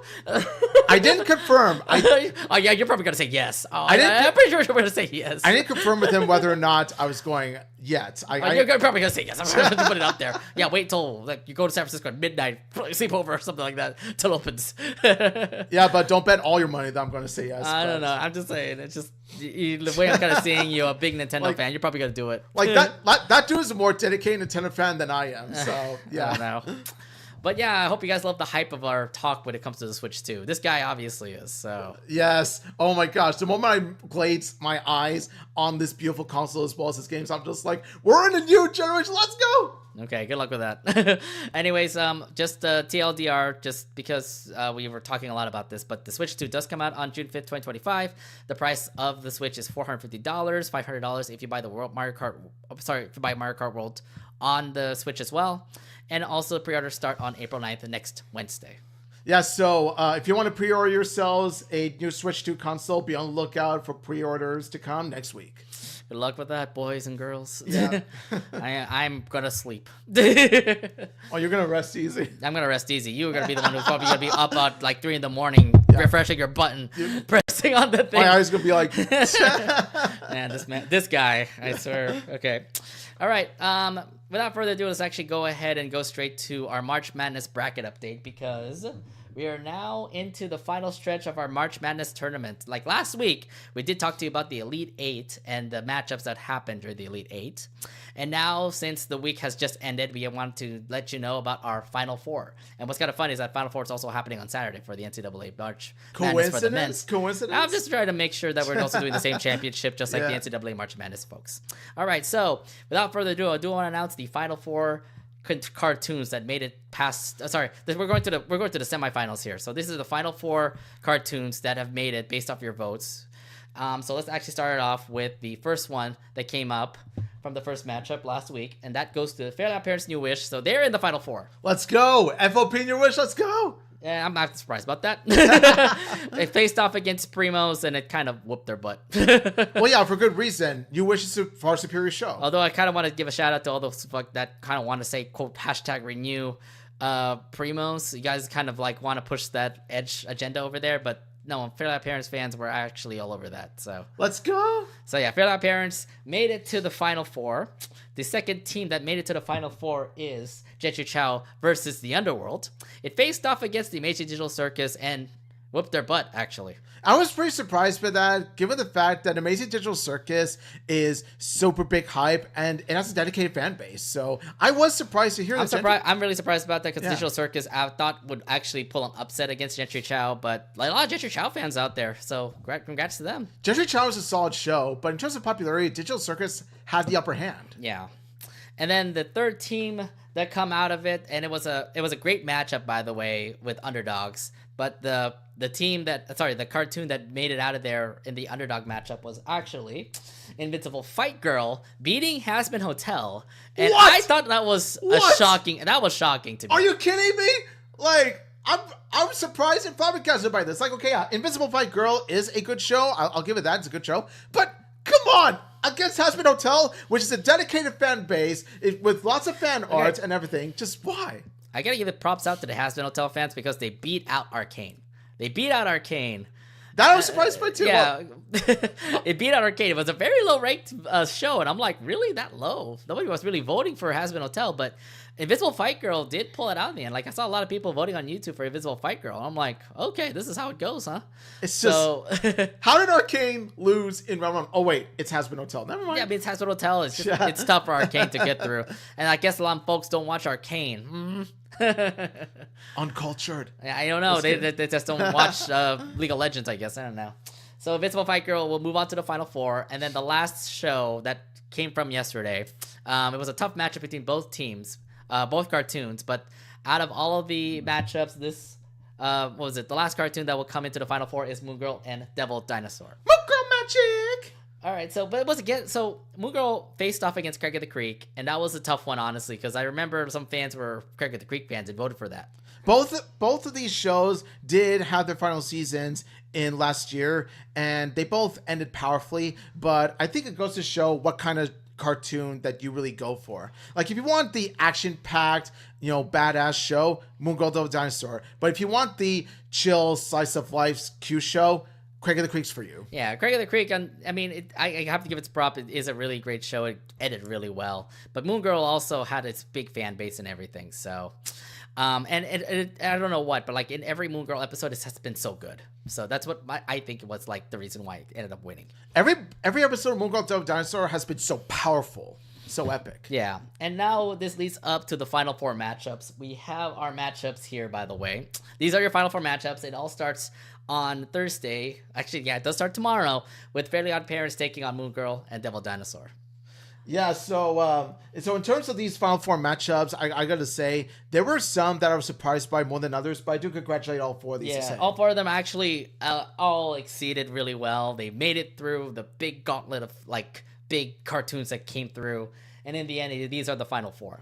So, Omid, your prediction on the Fairly Odd Parents US versus Moon Girl Devil Dinosaur? Fairly Odd Parents You Wish. Oh God, come on, really? Fairly Odd Parents You Wish. Like, I love Moon Girl Devil Dinosaur, of course, but I'm still on that Fairly Odd Parents You Wish hype. I'm still on the You Wish Really? hype. Okay. Yeah. Okay, here's the thing. Fairly Odd Parents and You Wish is still going to continue on, most likely. If only Nickelodeon can announce a season 2. Nickelodeon, you better not screw the show. But Moon Girl ended, and I think it ended really well. It gives an open opportunity for Moon Girl to continue on in the Marvel franchise. And again, just like every episode of Moon Girl Devil Dinosaur has just been so impactful. I've been loving every episode of it so far. So I have to put my prediction. I actually going to put my vote down for Moon Girl Devil Dinosaur in this one. I see, yeah. Like, I have no problem with Moon Girl Devil Dinosaur winning either. Like, I love Moon Girl Devil Dinosaur as well. That's such an awesome show. But I'm saying if I had to choose between the two, You Wish has the upper hand for me.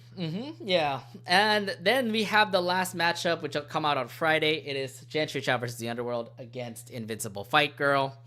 My prediction is Gentry Chow, but I have a feeling that there's Invincible Fight Girl fans that are going to be rallying together, because that's what they did. Rally together to take down Hazbin Hotel. Yeah, if they can take down Hazbin Hotel, they should have no problems like putting up quite a battle against Gentry Chow. But you're picking Gentry Chow as well? I'm picking Gentry Chow as well. So that will be so you're picking, so here's the thing. Your final championship matchup is going to be on Monday. Will be Fairly Odd Parents and You Wish against Gentry Chow. Yep, that's my Who are you picking on that one? You wish. So that's the overall number one favorite. The overall number one favorite. Overall number one. Let's go. Overall number one. Okay. I actually might go Moon Girl Don't Dinosaur in my championship on Monday. So, Okay. yeah, again, you all have been voted all on our Twitter, our Instagram, and our YouTube. And this is the final result, everybody. So yeah, enjoy these final results, and also when the polls come up, go out and vote. And just a heads up, the winner of this tournament, we are going to put a dedicated episode to.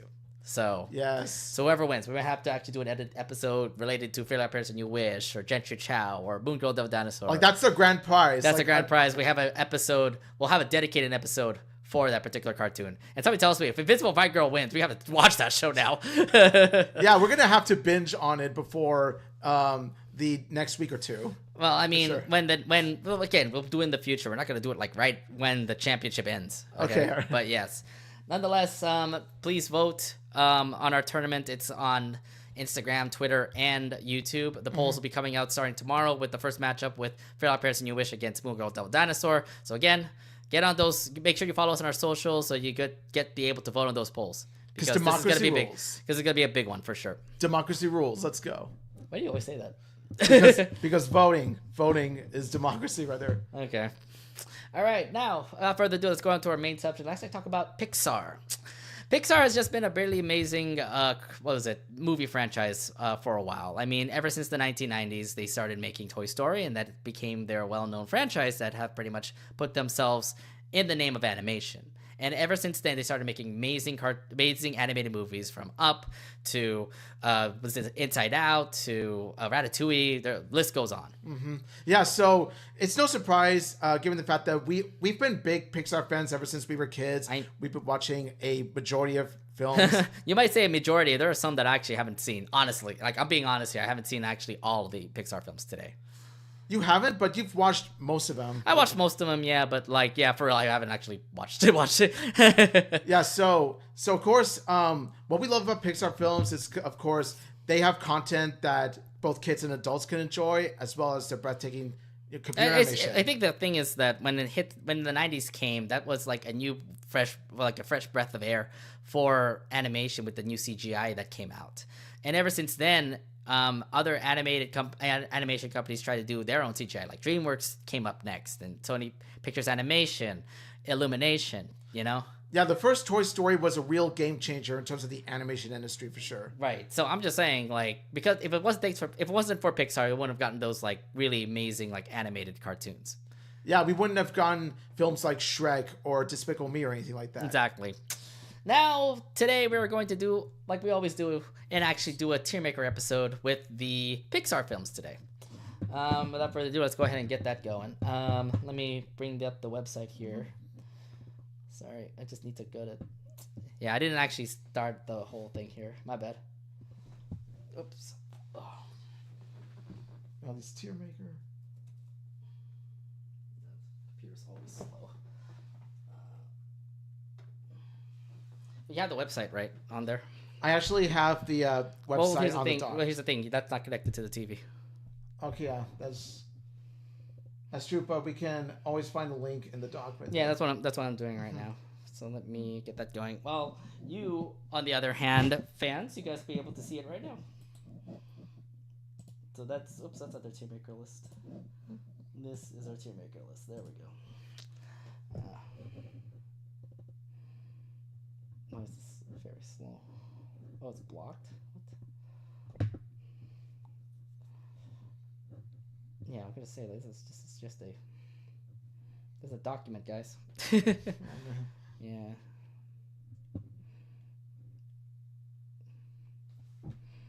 Alright. Let's see. Yeah, I need a better laptop, just because this is just continuing to go slow here.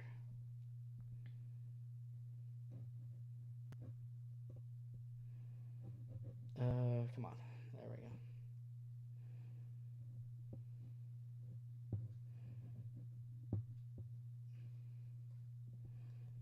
Go get a laptop like mine. Do you have a laptop like this or not? I have a 2018 MacBook. Does it go slow like this or not? I mean, sometimes there are times where it can be laggy, but Yeah, I guess I think it's because like of the year or something. Okay. All right. So let's actually start. Let's actually start off on our TV show over here. So I'll actually begin off with the first movie that actually came out for. Sorry. Let's actually go for the first movie that actually came out for Pixar, and that's Toy Story. Yes, the very first. So again, from S through F, where would you put it in your case? S tier. All right. Absolutely S tier because, I mean, taking away the fact that it was the movie to define 3D computer animation movies, like the story itself is just so very well put together, and each and every character has their own distinct personalities and different kinds of toys put together. And also there's this central theme of that centers around jealousy and as well as friendship, that is just, so well put together and definitely makes Woody and Buzz so relatable. Yeah, it's really an interesting like concept there, but like I think I would probably put it S tier just because it was one of the like first movies that came out from Pixar, and it actually was a great movie. That's just like how storytelling was to be a toy, and the fact that Buzz Lightyear was just like kind of like programmed to become a superhero, but he doesn't realize he is a toy that he can't do much. Yeah. So it was just more of like Woody and Buzz in that first movie, and again, like it just lays out the franchise of what Toy Story was going to be about. So yeah, I think it was probably it makes sense to put in the S tier there.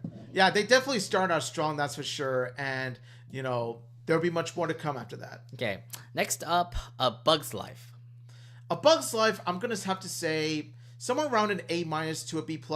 Like, it's relatively fine. It's a good movie. It's kind of, it's kind of interesting. Like, we always talk about Toy Story and a bunch of other like Pixar films, but Bug's Life continues to be like set aside. It's under the radar, and I think it's for good reason. Is because A Bug's Life doesn't stand out quite as strong as some of the others. Yeah, I mean, Bug's Life was actually not bad. Like when I first saw the movie, and there was a bunch of like political stuff that also happens in the movie as well, which kind of like threw it off for me a little bit. So I will just have to say this, an A, probably an A in my case. Okay, so you say A, I say B+.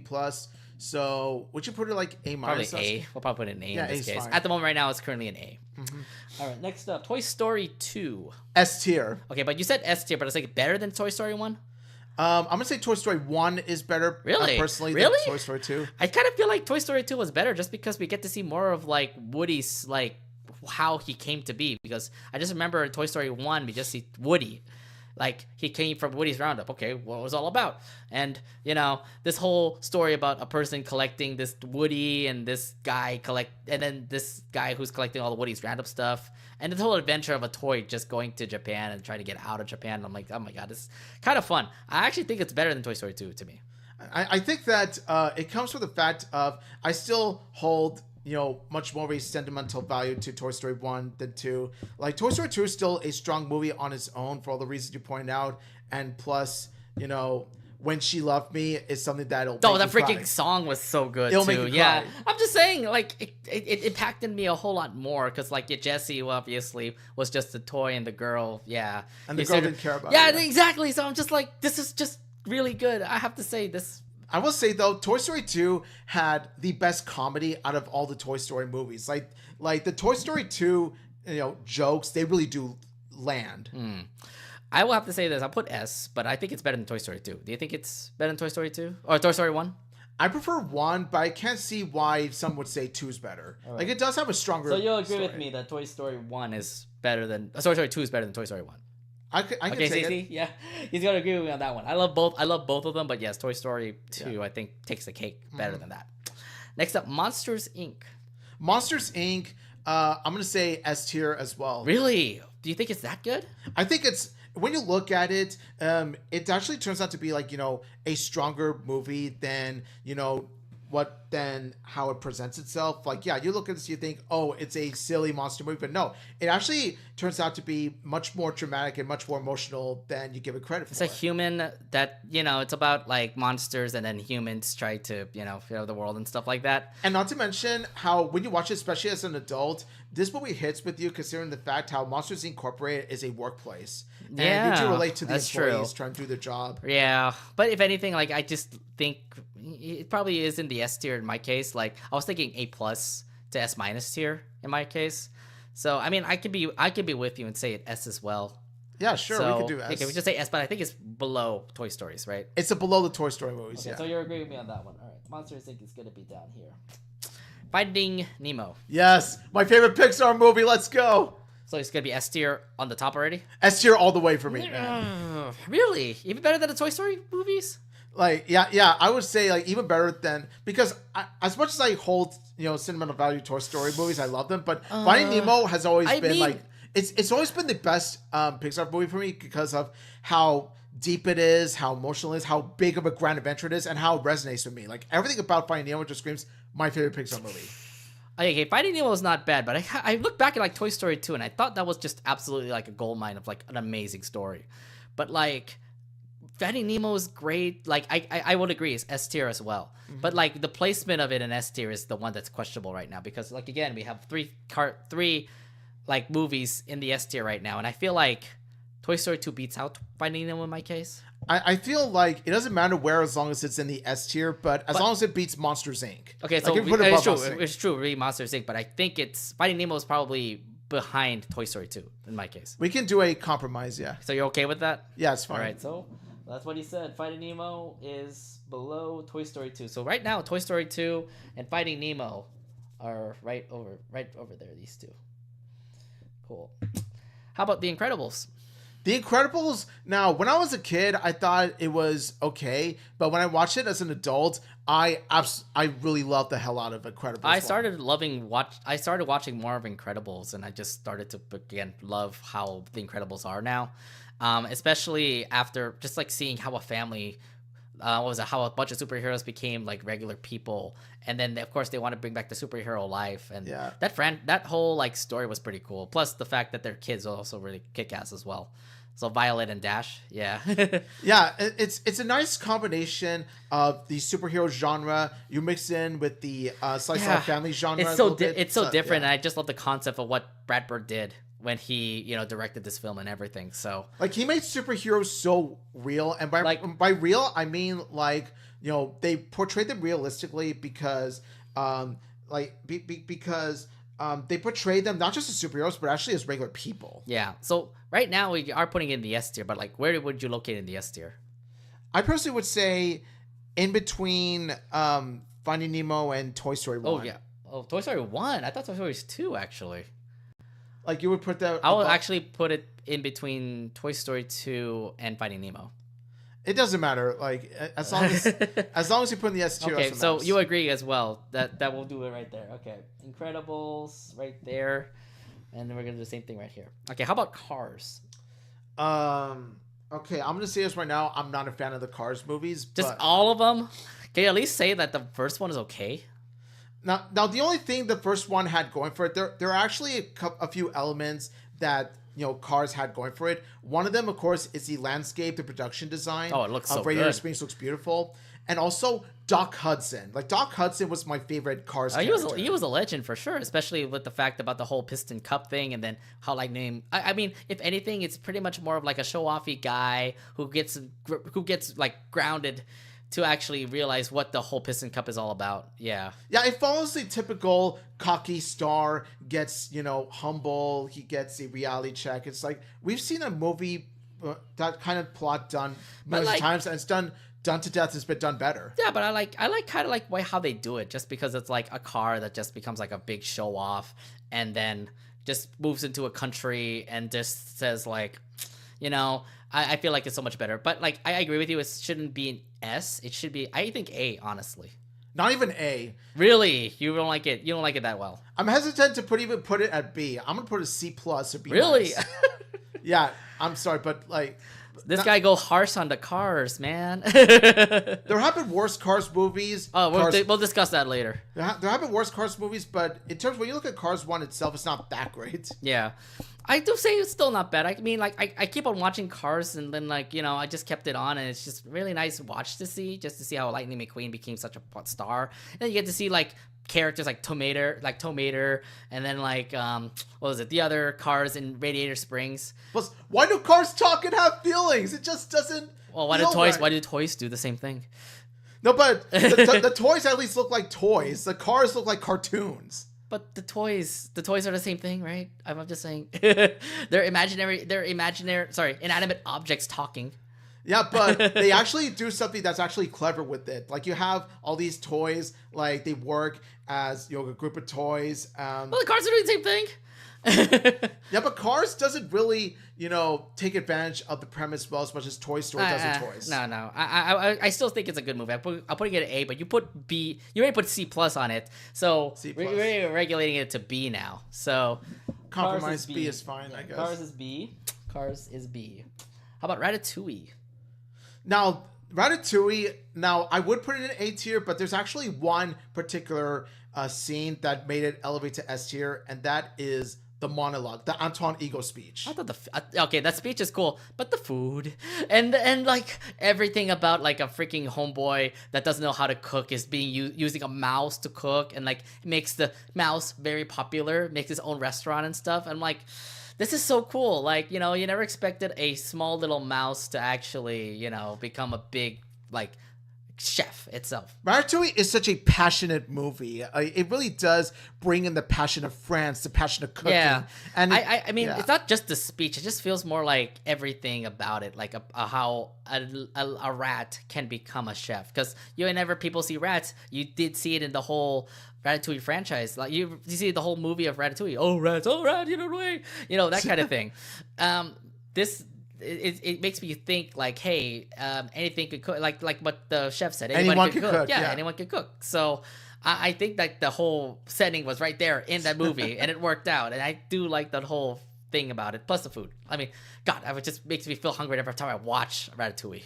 Yeah, it really does. And I will say that while it's an excellent movie, I'm not going to say that it's perfect. I felt that the villain was very one-dimensional, very generic. But everything else about it... Oh, come on. I mean, was it Gusto? Not Gusto. Ego? Anton Ego? No, I'm not talking about Anton Ego. Anton Ego is awesome. But I'm talking about the main chef. The other guy. Yeah. The main chef was just so forgettable. I feel like he was there just to be the antagonist. Yeah, he was, because he doesn't want a rat, and he wants to, like, you know, expose Gusto. He did win, by the way, exposing Gusto's and closing down the restaurant. I will say that, you know, technically he was right in the end, but it doesn't change the fact that he just isn't one of the best villains out there. No, I think he's funny, honestly. I know he was also voiced by the same voice of Chef Skinner. No, the character's name's Chef Skinner. The chef's name's Chef Skinner. Yeah. It doesn't matter. I mean, I still think I mean, it well deserves S for sure. And I feel like if we're looking at the S tier right now, I feel like it's probably below Finding Nemo in my case. I would say, I'll say below Monsters Inc. Below Monsters? Really? You're only that low now? Below Monsters Inc. I'll take S tier, but like below Monsters Inc. Oh, okay. Well, you know what? I'm gonna go with Omid's side in this case. Fine. We'll keep it there, but I feel like it's better than that. I don't know. Exactly. And like I said, Anton Ego's speech at the end is what made me say S tier. Okay. Yeah. I mean, S tier is still great. It's a great movie. It's an absolutely great movie. Next up, how about WALL-E? WALL-E. Now, I will say that in terms of WALL-E, I don't consider it like one of the strongest Pixar films. I'm gonna say A tier. Yeah, I don't think it's actually pretty strong itself. I just love the whole love story between what was it? WALL-E and Eve. WALL-E and Eve. Yeah, both of them were cute together, and it's just mostly, it's not even really much dialogue anyway, because the humans were all like stuck up in a certain space station, and there's now plants in Earth. Time to go back down. Oh no, robots are taking over your body, and it's making you stay fat. Yeah, they were obese. They're absolutely obese, and I'm like, okay, this is not what I was expecting. So that's the one thing that kind of like threw me off, and I'm like, oh, I don't like that kind of story for humans to stay up in space and continue to live like that. Yeah, let's just hope that doesn't become our future for humanity. I really hope not. Elon, don't do anything stupid. Yeah. But no, I say A tier as well, and I think it's probably above Bug's Life. I'm gonna say above Bug's Life, yeah. Okay, so we're all agreeing with that. WALL-E above Bug's Life. Why can't you make me go there? There we go. How about Up? S tier. Okay, yeah. All the way up in the S tier. Let's go. Ooh, already all the way up to the S tier. Yeah, I'm not gonna say like number one, but I will definitely say it's amongst the top 3 or top 4. I think top.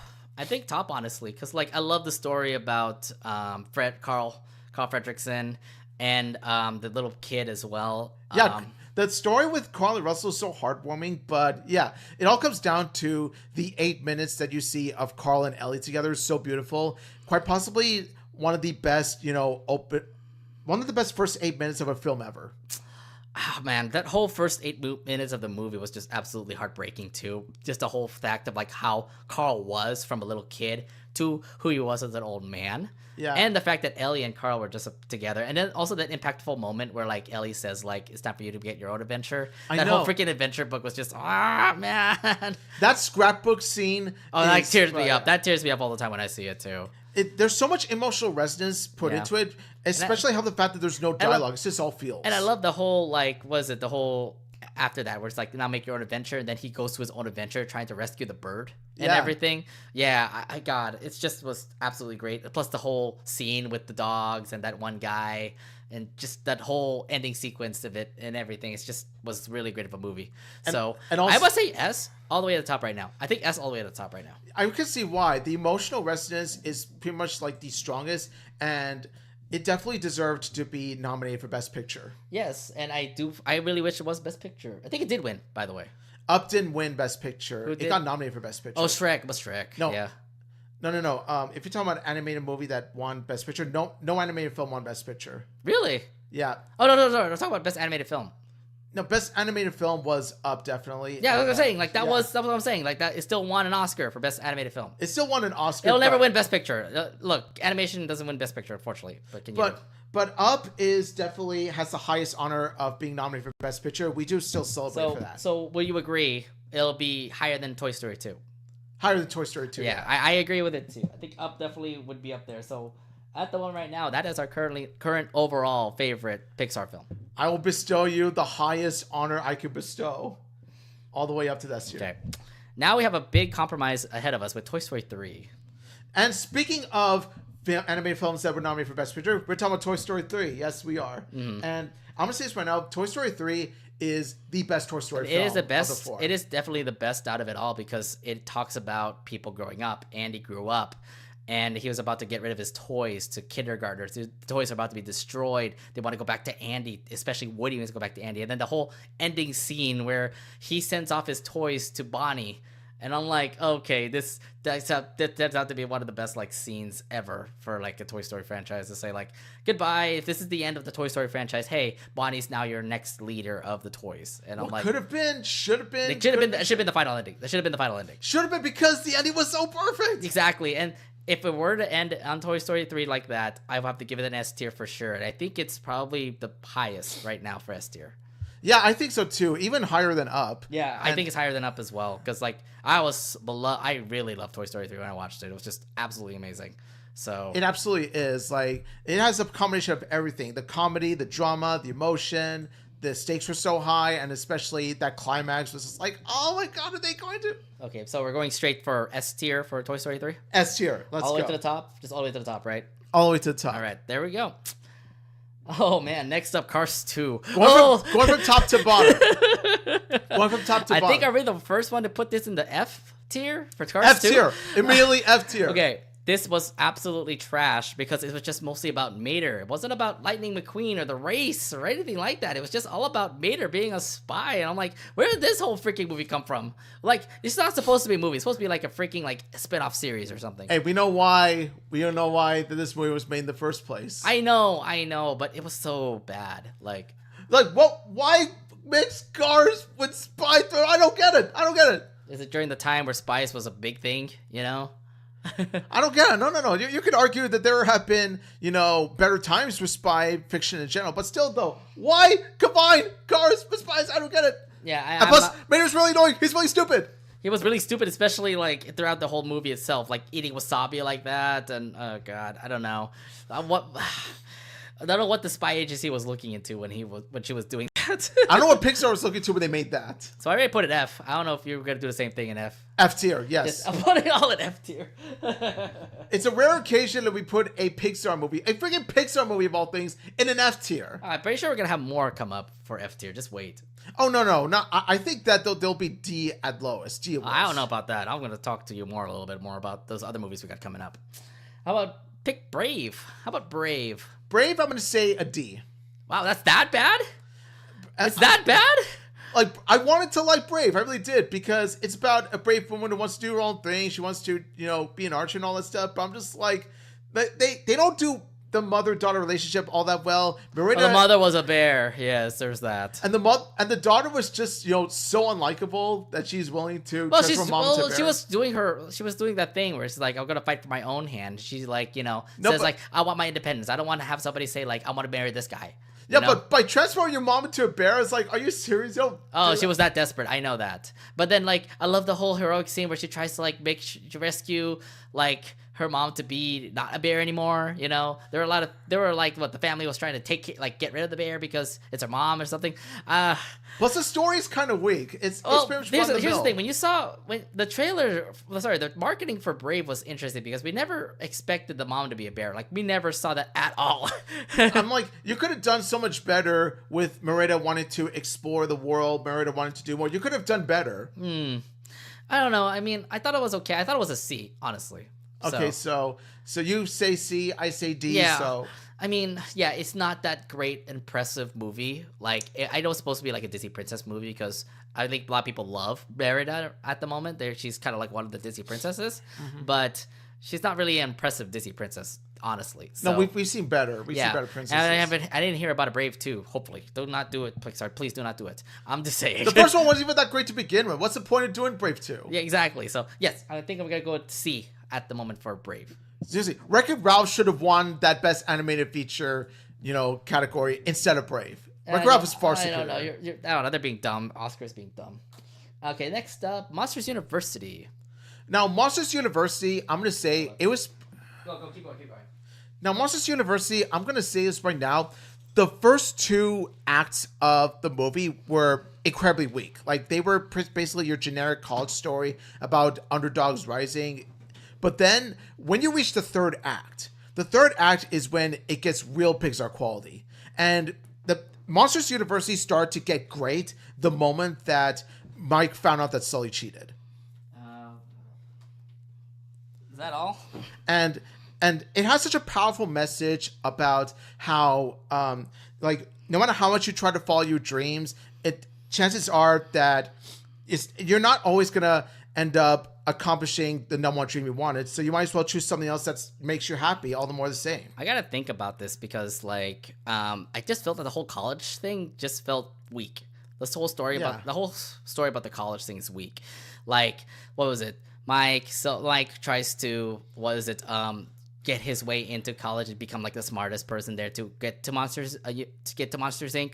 And then Sully's he's just a very scary monster. He's just gonna show off, become a jock, that kind of thing. But his studies is one thing that will make him pass and all. And then they had to team together to get through college and everything. And then the whole story about them getting expelled from Monsters U and then working their way up in Monsters Inc. was something. I like that they did that. I actually like that they did that. Is that really a good resolution, though? I would say that it's a strong resolution. It's strongly written because they could have easily ended with Mike and Sully. Them being rejected, you get kicked out from Monsters U. Yes. Now, here's the thing: they could have easily gone with the ending of Mike and Sully winning at the end, but they chose not to. They went for more realistic routes. I think it went the chicken route because it's just like, oh, we need to get them into Monsters Inc. Oh, what's the best way to do it? Oh, let them do side jobs and let them go into Monsters Inc. that way. I'm like, this can't be right.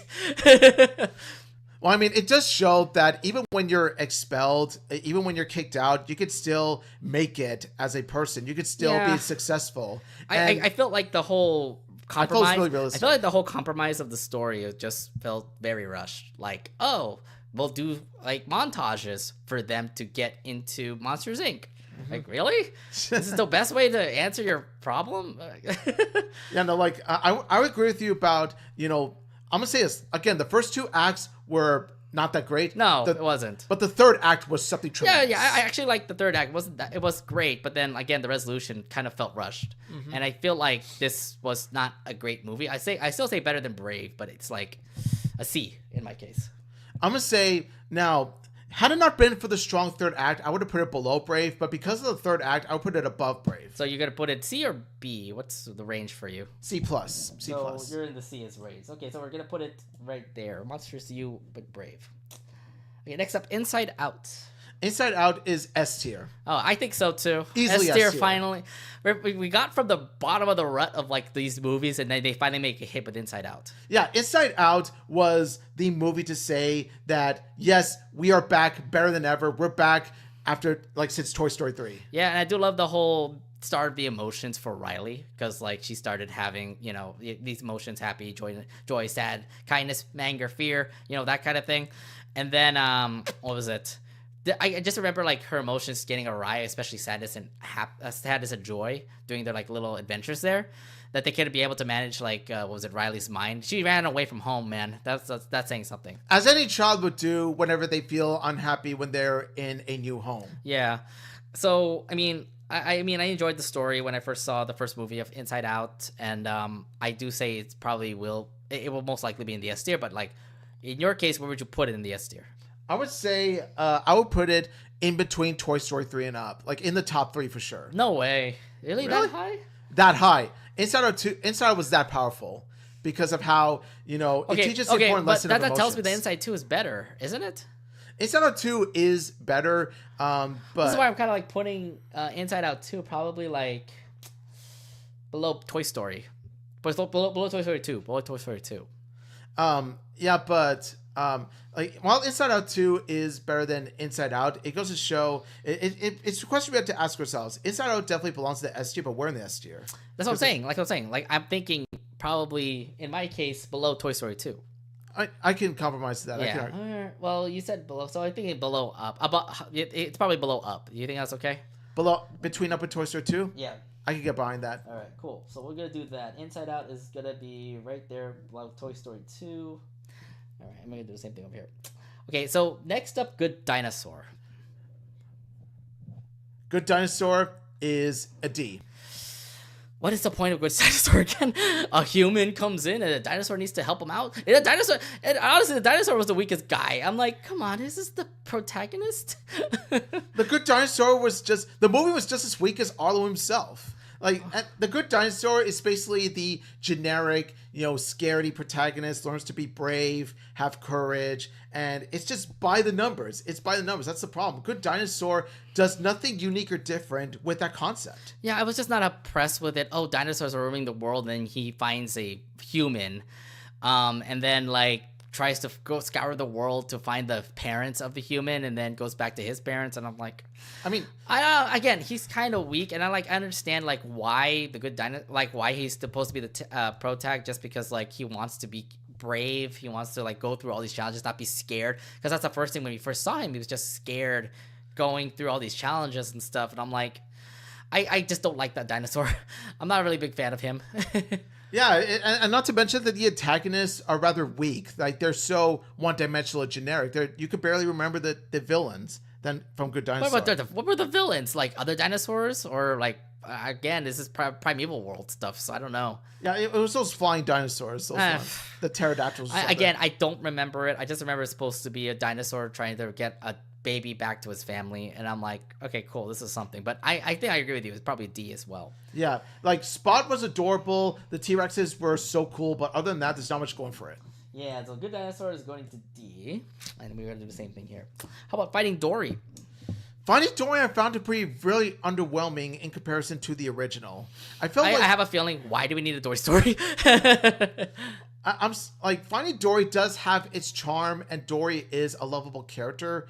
But the thing is that I felt it was quite a bit unnecessary. I think Finding Nemo stood out really strong. Well, Finding Nemo was so much better just because it's like, oh god, a fish got caught by a diver, yes. But this Dory story is just more of like Dory trying to find her family. Like, Finding Dory doesn't do quite as a good job of expanding upon the lore of the ocean as much as Finding Nemo did. No, Finding Nemo was definitely like an amazing adventure for Marlin and Nemo to like try to work together and stuff. And I'll be real with you, the climax, like the resolution was like, what the hell? That's just like, Oh, they found his parents because they found her parents because they're in the ocean. And also the car crash came on. It was just like, wait, what? When the car crash? I don't know about that whole octopus thing. Like that octopus, I know it's supposed to help Dory and stuff, but I'm like, this octopus is not really a helpful person too. No, the octopus does have a heart of gold, even though he's sarcastic, cynical, but he does his best to help Dory. Yeah, I mean, this definitely was underwhelming because, like, again, why did we need another sequel for Finding Nemo? I think it was perfect the way it ended from Finding Nemo. Like, we don't need another story about, like, another character unless you really like Dory that well. But no, I felt like this was written very badly. They did go to a aquarium, cool, and then all that jazz. But no, I mean, I was underwhelmed with it. So I think if anything, I'd just give it a C in my case. I would say I do like what they did with developing Dory's character, like going in depth into her short-term memory loss as well as her family life. I will say that they got the character of Dory and her family right. Yeah, but again, it still was a disappointing story. So I'd say C. What do you put it? I'll put it B. B. So we're kind of averaging out there. Average out to B minus. So below Cars, above Monsters U. I will say, God, I really hate to say this, but I really hate to put a Cars movie above a Finding Nemo movie, but yes, I will say. So we're gonna put it B minus in this case. Yeah. All right. So Finding Dory is gonna be B minus. Where are you at? What the heck? All right, there we go. All right, next up, Cars 3. I'm gonna say Cars 3 was a mixture. I'm gonna say Cars 3.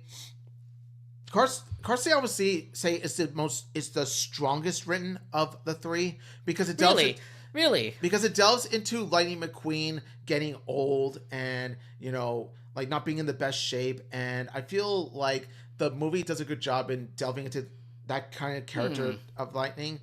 Because you see Cars 1 as Lightning being the young, cocky rookie, and then you see Cars 3 where it's like he ain't getting any younger. He's about to retire and all that stuff, and I really do like how it best develops his relationships with other characters like his girlfriend Sally, his friend Mater, and plus Cars 3, I'll never forget, did such an amazing tribute to Doc Hudson himself. Okay. Cars 3, I remembered when the trailer first dropped, and I was like, oh god, he got into an accident. I just remember that whole dark scene that happened. I'm like, oh, and it did happen in the movie, by the way, that he did go into an accident, and oh my god, I think he's washed up and stuff like that. And it wasn't until other cars start to come in and just try to help him get back into his shape and all. Yeah. And I remember this like futuristic car that like was a hybrid or something. It started to like be the fastest car out there. Do you remember that car as well? Are you talking about that villain? Or? Yeah, the villain. Yeah. Yeah, the villain was just Chick Hicks 2.0. There was nothing that remarkable about him. Yeah, it was better than the villain in the Cars 2 movie, the Italian guy. Don't get me started. And by the way, so yeah, Cars 3, I would say for all its dark elements, it ended up managing to be the strongest of the three Cars. So you think it's better than Cars 1? I think it's better than Cars 1. Yes. I think it's worse. I think it's like weak. Like below Cars 1 for sure. Oh yeah, no. At the end of the day, this is still a Cars movie, and that's why I say I'm still not a fan of even Cars 3 at that. But I will say, if I had to take any of the Cars movies, it'd be the third one. Where would you put it? In B as well, right? I would put it above Cars 1. Oh, I would put it below Cars 1, honestly. I think it should be in the car. I think it should be between Dory and Cars to me. Really? You want to do rock, paper, scissors for it? Damn it, no. No, just kidding.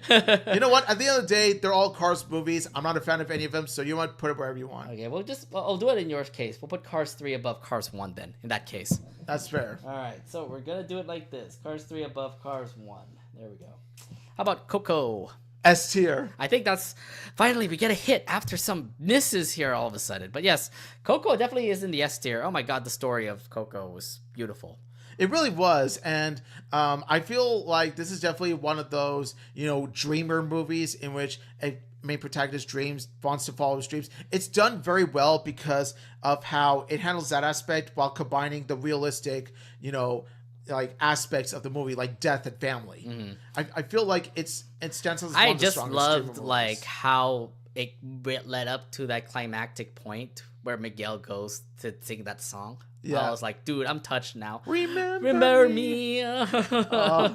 And just like the whole, like the Land of the Dead, also. I think everything looks beautiful too. Like everything was just animated well. It just what tells you about the Mexican culture and just like how Day of the Dead is and everything. And I'm like, oh, this is absolutely beautiful. So yes, I would put it in S tier.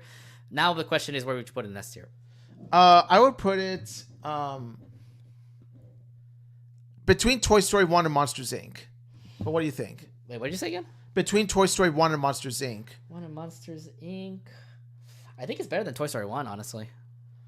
That is fair enough. That's fair enough. So he agrees with it too. All right. So Coco is going to be. Oh my gosh, Coco is going to be. S tier it deserves. Where is it at?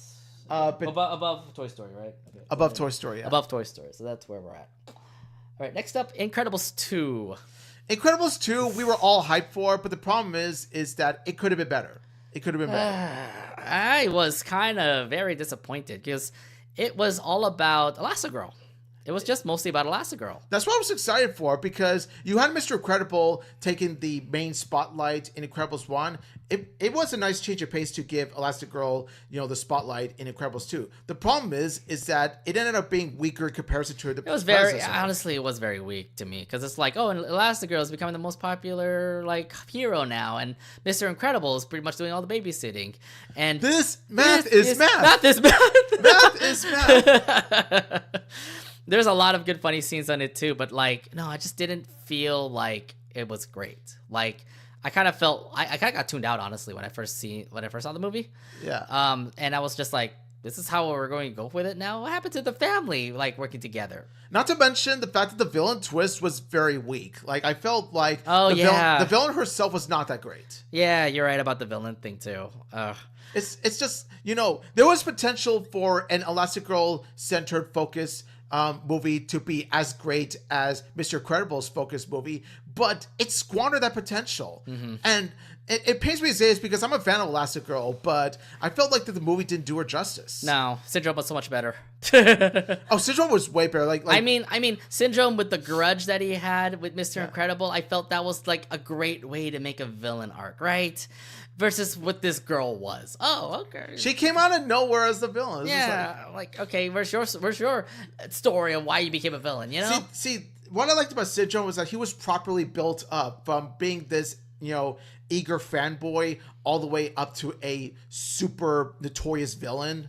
Yeah, and there was proper build up. Yeah, but for Incredibles 2, again, it was just disappointing. So I was gonna put it in D, honestly, for Incredibles 2. I mean, I'll put it in C because I will say that the side story with Mr. Incredible being the family man was really heartwarming to see. So I'll give it some leeway. Say C. So if you're putting it in C, is it like below Brave in this case? I'm gonna say in between Monsters University and Brave. Really? Okay, we're gonna put it like that then. All right, Monsters University, Brave. All right, we'll do that. Okay, Toy Story 4. Oh boy! Here comes his rant on this movie. Wow, Toy Story 4. We've come to the Toy Story named movie that I don't like. I don't care for Toy Story 4. It shouldn't have happened.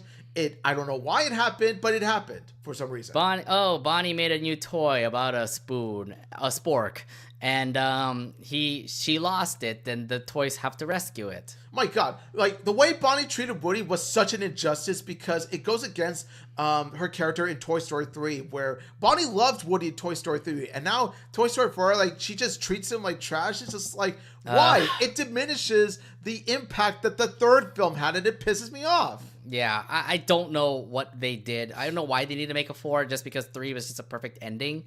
And now we're just going to follow Bonnie's story. Now we have another new trilogy of Toy Story movies coming out. Because you got 4 and 5. You have 5 coming out. So now you have the Andy trilogy and now you have the Bonnie trilogy. Yes, that's how it is right now. The Andy trilogy should have been the only trilogy in Toy Story, but now it's like, why, Pixar, why are you milking it? This is where it gets all bad, but yes, I was disappointed about this. The only thing that made me like this is because Bo Peep came back. Like, yeah, Bo Peep left after the third movie. And there's legit reason why Bo Peep wasn't in the third movie, and it's because the incinerator scene, they don't want to melt her. So I do get... I don't get it. By the way, I thought she just left because she wasn't in 3.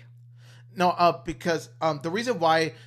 I think the creators, like the makers said themselves, like before 4 came to production, the reason why Bo Peep like wasn't included in the third movie is because of the incinerator scene because they didn't want to have the scene where Bo Peep melts or anything like that. Okay, I see what it all comes down to that. And either way, like Bo Peep did come back, but she's in an antique store now. Yeah, so that's that. And also Keanu Reeves' character, their Daredevil Duke guy. Kaboom. Yeah, Duke Kaboom. Like, okay. Let's say I've seen Keanu Reeves in much better roles. I'm gonna say this right now. Oh god. Either way, like I just didn't think this needed to happen. This is where I'm actually gonna put it in the C to D range in my case. I'm gonna say D, and that's being generous. Just is it better than Good Dinosaur? I'm gonna say this one now. It's sort of debatable for me. Like, I would say it's relatively worse because A Good Dinosaur at least was its own movie. It didn't tarnish. At least it was a little better than Toy Story 4. I was gonna put it in C range, honestly. Yeah.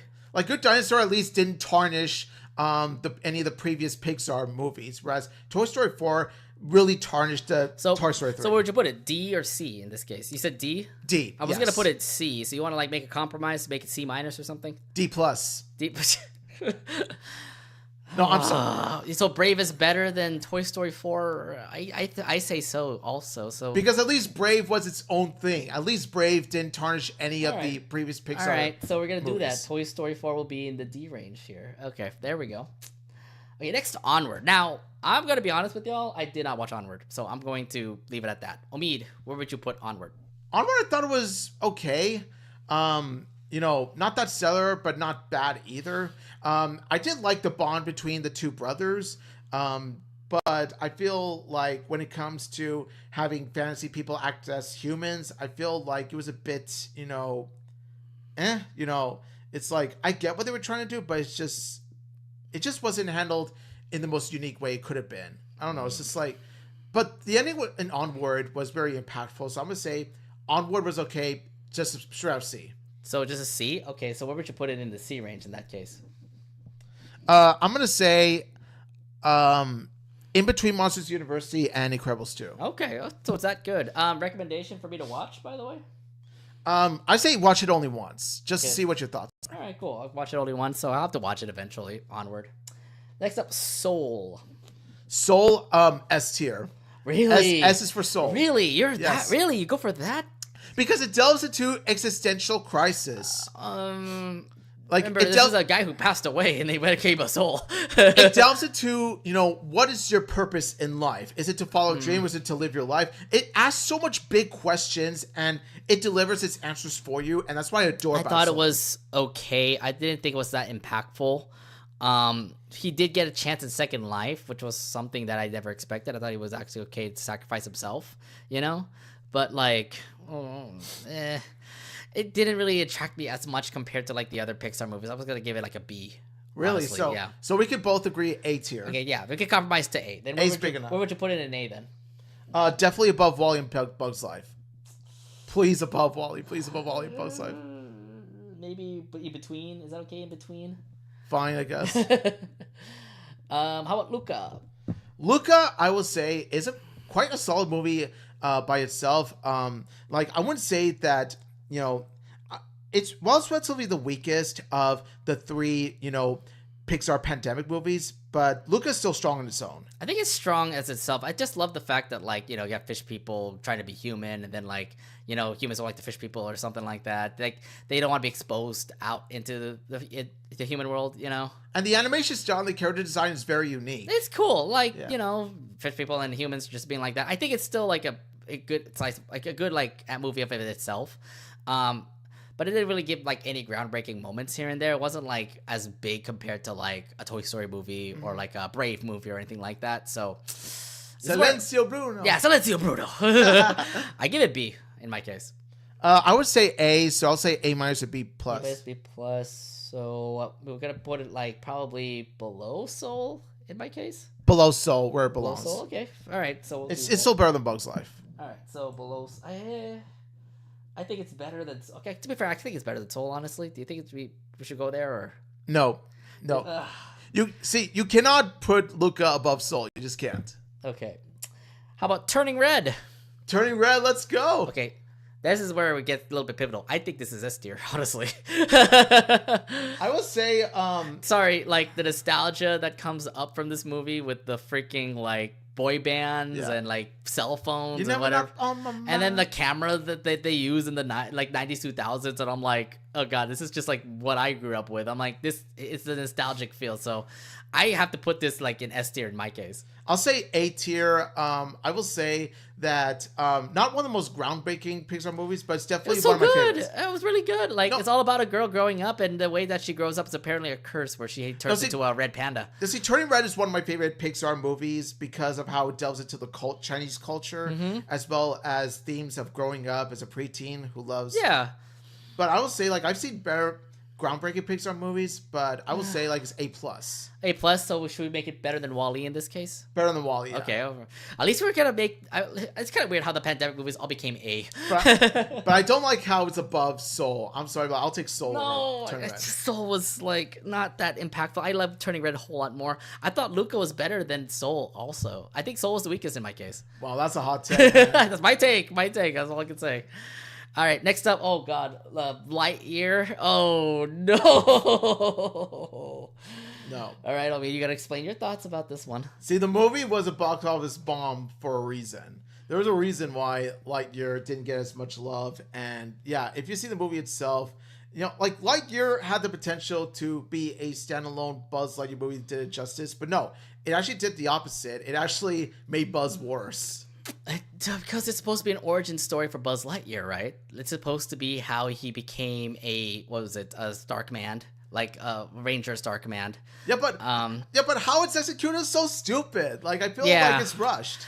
I don't know. And the fact the whole villain about Zurg was there's a twist on that too, and I'm like, that can't be right. Yeah, no. No, I hated the whole Zurg reveal too. I'm like, yes, Zurg was the villain, cool, but like it just erases everything that I remember about Zurg from like the Buzz Lightyear Star Command animated series to the Toy Story 1, 2, 3 movies. So see, this is exactly what I said when I mean that Pixar should have went with this different kind of Zurg twist, and that's that Zurg is really Buzz Lightyear's father. Why couldn't you have done that? Just like that would have done. Yeah, that would have been better. But that would have been better than this. It would have been better, but I mean, like the whole reveal about Zurg was. I'm gonna spoil it. It doesn't matter. Everybody watched it probably. Why it had to be him? I'm like, you're gotta be stupid for that. Like, oh, you're trying to sabotage yourself. What? Yeah, I don't realize it either. And also the whole time travel stuff too. Like, it stinks because like we don't get to see the life of what happens to the other Rangers of Star Command. Because like I started to like them when he started to start traveling back in time and everything. Yeah, but Buzz Lightyear Star Command was definitely quite a legit cartoon show. I'm just saying more of like, look, the whole time travel thing, in the movie of Lightyear. Yeah, you could have done better with it. Like they could have. I don't like it. I didn't like that whole thing because like it made me not realize those Space Rangers. Those guys. I wanted to see more of their story, but we just say Buzz continues to go on with this mission and fails, and now they died. And they end up being supporting characters more than anything. And it's like I really could have I know it's just mostly about Buzz Lightyear, but it's like it's just not a great way to just do an origin story for Buzz. But however, I will say though, there is one thing that I will give this movie credit for. Socks is adorable. Yes. Socks is precious for a kid. Socks is great. That's the only thing that's only like carrying the movie was Socks. Yes. This cute little Wawa kid is carrying this awful movie. But it's an F tier movie to me. No, I'm sorry. What? Really? No, see, I would put it D. If not for Socks, it would have been F. I agree. It's a bad movie. I'm like, if you're trying to impress me to be an origin story for Buzz, this is not the way to do it. No, but like D, not F, but D, only because Socks elevated it. Socks elevated the movie. If that was the case, then it's gotta be below Good Dinosaur, honestly. I would say, sure, I guess. You're gonna do it. Because Good Dinosaur had its share of legit good characters too, like Spot and the T-Rexes. Lightyear only had one legit good character, and that's Socks. Yeah, Lightyear definitely was utterly underwhelming. Yeah. I would definitely put it in F tier, probably above Cars 2. Because like when I watch Lightyear, at least I watch it. In Cars 2, I'm like, no, just get it away from the channel. Cars 2 is unwatchable because there's literally no one to like there. Yeah. No good character in that movie. We're down to the final two movies. Let's actually start off with last year's movie. 2 years ago. Movie from 2 years ago, Elemental. Elemental, now, while it didn't do quite as strong in opening weekend, it did so much better after opening weekend. Like, the movie did so much better ever since then, and I applaud it for that. And to be fair, it's a good movie. Like, to mix two elements together that you never expect to mix. Like, yeah, I really like the whole relationship of Ember and Wade. Yeah, like, it's one of the best romantic stories that I've ever seen in any movie, because not only is it, unexpected that a fire girl and a water character like, Ember and Wade, not only do they work together, their chemistry is just there. Like, they listen to each other, they understand each other. Yeah, exactly. They encourage each other to follow dreams. Also, so, yeah. And also the movie is just absolutely animated really well. Like, oh yeah, it's animated so fantastic, especially this was definitely a groundbreaking thing for Pixar to make an animated movie like this. I like how the fire and the water smooth really well. Like, they move it's so a great smoothly. like what was it? I want to say like Romeo and Juliet movie is kind of more like two sides that can't work together actually work together. Like, that's a good kind of like movie to say, and I would applaud them for making a great movie like this. But I would put this in A tier, honestly. You wouldn't put it in S tier? Well, okay, if we would put it in S tier, where would you put it in S tier? Or I would put it like, S minus to A plus tier. Yeah, because like you look like the other movies, I think they're so much better than Elemental. But like Elemental does respectfully be in the S tier, but I feel like it's probably like behind Coco in my case. I would say, or what about an A plus where it's overturning red? Oh no, I don't know about that. Come on, Elemental is better than Turning Red. Come on. I love Turning Red because of the nostalgia feel, just because it was all back in the 2000s. But still, though, Elemental, two opposites working together. Can it be below Turning Red? No, like Elemental, if not S tier, they put it like the very highest A. Fine. I mean, I love Turning Red, but yes, Elemental does deserve its praise. I think it should be S tier, honestly. But like, where in the S tier? Because like, I feel like only behind Coco. That's what I'm thinking. Like behind Coco. So I'll probably put Elemental behind Coco. Sure. Yeah. All right, there we go. Oops. Right behind Coco. Right there. Oh shoot! I just realized we kind of messed up that thing there. There we go. All right. Lastly, Inside Out 2. Inside Out 2, yes. Inside Out 2, which it proves to be even better than the first, even stronger than the first, for multiple reasons. Now, Inside Out 2, I will say that, of course, it's above Inside Out, so S tier automatically. Yes. The question is where? You said it's better than Inside Out 1, so it's probably going to be in the range between Toy Story and Up. I will say that Inside Out 2 is not quite the best Pixar sequel that goes to Toy Story 3. Inside Out 2 comes definitely close. So it's probably behind Toy Story 3 in this case? Behind Toy Story 3, yes. Okay, so because you got that climax where, especially with this particular scene that resonates with all of us, especially dealing with anxiety. Yes, that moment, like, that's the moment I said, okay, this is even better than the first. I will have to say this, yes, Inside Out 2 definitely is well deserved to be higher than Inside Out 1. But to be better than Up, like Up is a really good like movie itself. Like it had its own story and it was just absolutely great seeing like that story. Inside Out 2 is a sequel, but it also does help with Riley's like change and stuff like that. So. Oh yeah, Pete Docter always directs Peak, whether it be Inside Out, Up, Inside Out 2. Pete Docter, is Peak. So. Okay. So I'm assuming we'll probably put it in. I'll agree with you there. I'll probably put it behind Toy Story 3. Yeah, I do like how you have like all three of these Pete Docter movies like side by side. So right now, that's pretty much our tier list right there. Did you actually? So I noticed when we were doing our tier list, we have a lot of like in the 2000s it was its highest, and then it goes to its lowest. Yeah, there's been some ups, and then there's been a few downs, but then thankfully, Pixar manages to rise back up. Like, that's the thing about Pixar. It's so weird because, like, they've had, like, their highest moments, especially with the early movies, with Finding Nemo, Toy Story 2, and then it goes down to, like, Brave, Cars 2, Cars 1, goes back up with Coco. Sorry, goes back up with Inside Out, goes down with Brave, goes up with Coco, goes down with Lightyear, goes up with Inside Out 2. Like a roller coaster. It's really a huge roller coaster that what Pixar has been going through. And I'm like, are we going to that peak for Inside Out 2 where it's just going to continue to stay constant and actually continue to stay, good? Yeah, you just hope that it follows the same realms like the 1990s and 2000s where it was hit after hit after hit. But you can only hope that future movies, like say Elio, for Yeah, example. Elio's the next one's gonna be coming out. So, and also remember, Toy Story 5 is also coming out. Into Incredibles 3 is also coming out. Incredibles 3, I have high hopes for. And then also Hoppers is also the Disney Pixar film is also coming out as well. Hoppers, I have mixed feelings about. I mean, look, Elio definitely looks to be promising from the way I'm seeing the previews. So it could be possibly the next S tier movie. But if you've been seeing like how Pixar is doing their movies, it's not on sequels mostly.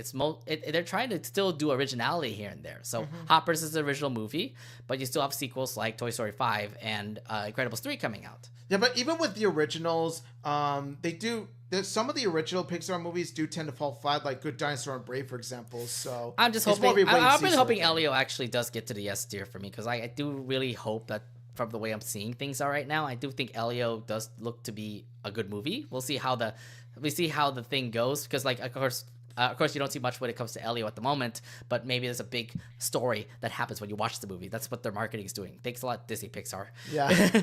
But then of course, Incredibles 3 I can't wait for. Toy Story 5 with the story that they have about technology taking over kids. That's a pretty good story as well. So we'll see how that goes. Toy Story 4 didn't need to exist, so neither should Toy Story 5. But Incredibles 3, though, I do have hopes that it will be better than Incredibles 2. I just remember D23. We were all cheering the fuck out, especially when the Incredibles 3 was announced. Incredible? We're all cheering the heck out. I just remember hearing that whole auditorium, man. And I'm gonna say this right now: make Incredibles 3 about the kids. Like, yes, get the kids make them grow up. spotlight. Make them freaking grow up. Exactly. Incredibles 2, they have, what was it, Dash and Violet literally still be kids. And I'm like, come on, make them grow up. Let Violet go to college. Let Dash be a delinquent. I don't know. Because Incredibles 1 was about Mr. Incredible. Incredibles 2 was about Elastigirl. Make Incredibles 3 be about the kids. No, Give them the spotlight. No, it's going to be Frozone.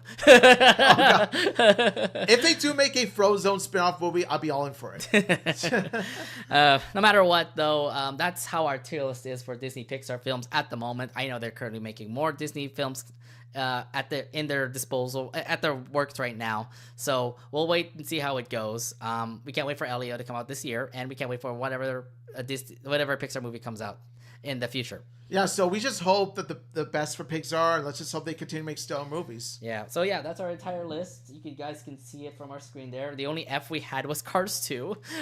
Which does say something. Like, you never thought that Pixar, of all things, because Pixar is a household of animation, so you never expect one Pixar movie to be in F tier at least.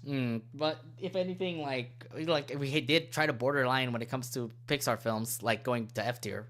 Like a Lightyear, for example. Yeah, like you said, F for Lightyear, and I'm like, Socks is the only thing that saves it from being F tier. Nah, still was an F tier movie to me. Screw that movie. All right, but I think that's pretty much it for our episode. Unless you want to bring something up before we go. Yes, I just want to say that it was quite a list in which we debate upon where to put where, but then again, it comes with the territory of doing tier maker lists. So, like I said, I always have fun making these, and I look forward to making more of them in the future. I'm just glad that we got to do a more condensed list in which we don't have millions and millions of entries to put in. Yeah. But this time we have a good chunk of them. Why not be too much? Yeah, exactly. So we love this so much. I can't wait to do this again. That's pretty much it for our episode here. Next week we are going to be breaking down all the CinemaCon announcements. There's a lot of CinemaCon announcements. Oh yes. Yeah, I So can't much wait more to to go announce. around. I can't wait to see what everybody's gonna be talking about, especially when it comes to the new Spider-Man Beyond the Spider-Verse movie. Yes, which is said to have a confirmed date. Yes. So again, we'll be back next week to talk more about CinemaCon and much more in the world of animation. But until then, that's pretty much it for our episode tonight. Thank you guys for watching on our YouTube. Make sure you follow us on our YouTube by hitting the liking our video, subscribing to our YouTube channel, and hitting the bell button to be notified when we're going to come on next. And also follow us on our social medias that are on the bottom of the screen, on our Twitter, on our Instagram, and our Blue Sky. Yeah, so we just want to say thank you all so much for watching. Thank you all so much for listening. And that's pretty much it for us here. Thank you very much for watching, everybody. We'll see you guys next week. Have a good day. Bye, everyone. Have a good night, y'all. Come on, Lightyear was an F movie. It was really that bad. Lightyear was not. It was bad, but it's not the worst. Bad, but not the worst. It's really bad. I was just not impressed. I just remember about to go to sleep watching that movie, man. I was about to go to sleep watching that movie. Oh my gosh. Doesn't seem like they'll do a Woody's Roundup movie anytime soon. I really hope they do. Yeah, but can it redeem Lightyear though? I don't know about that.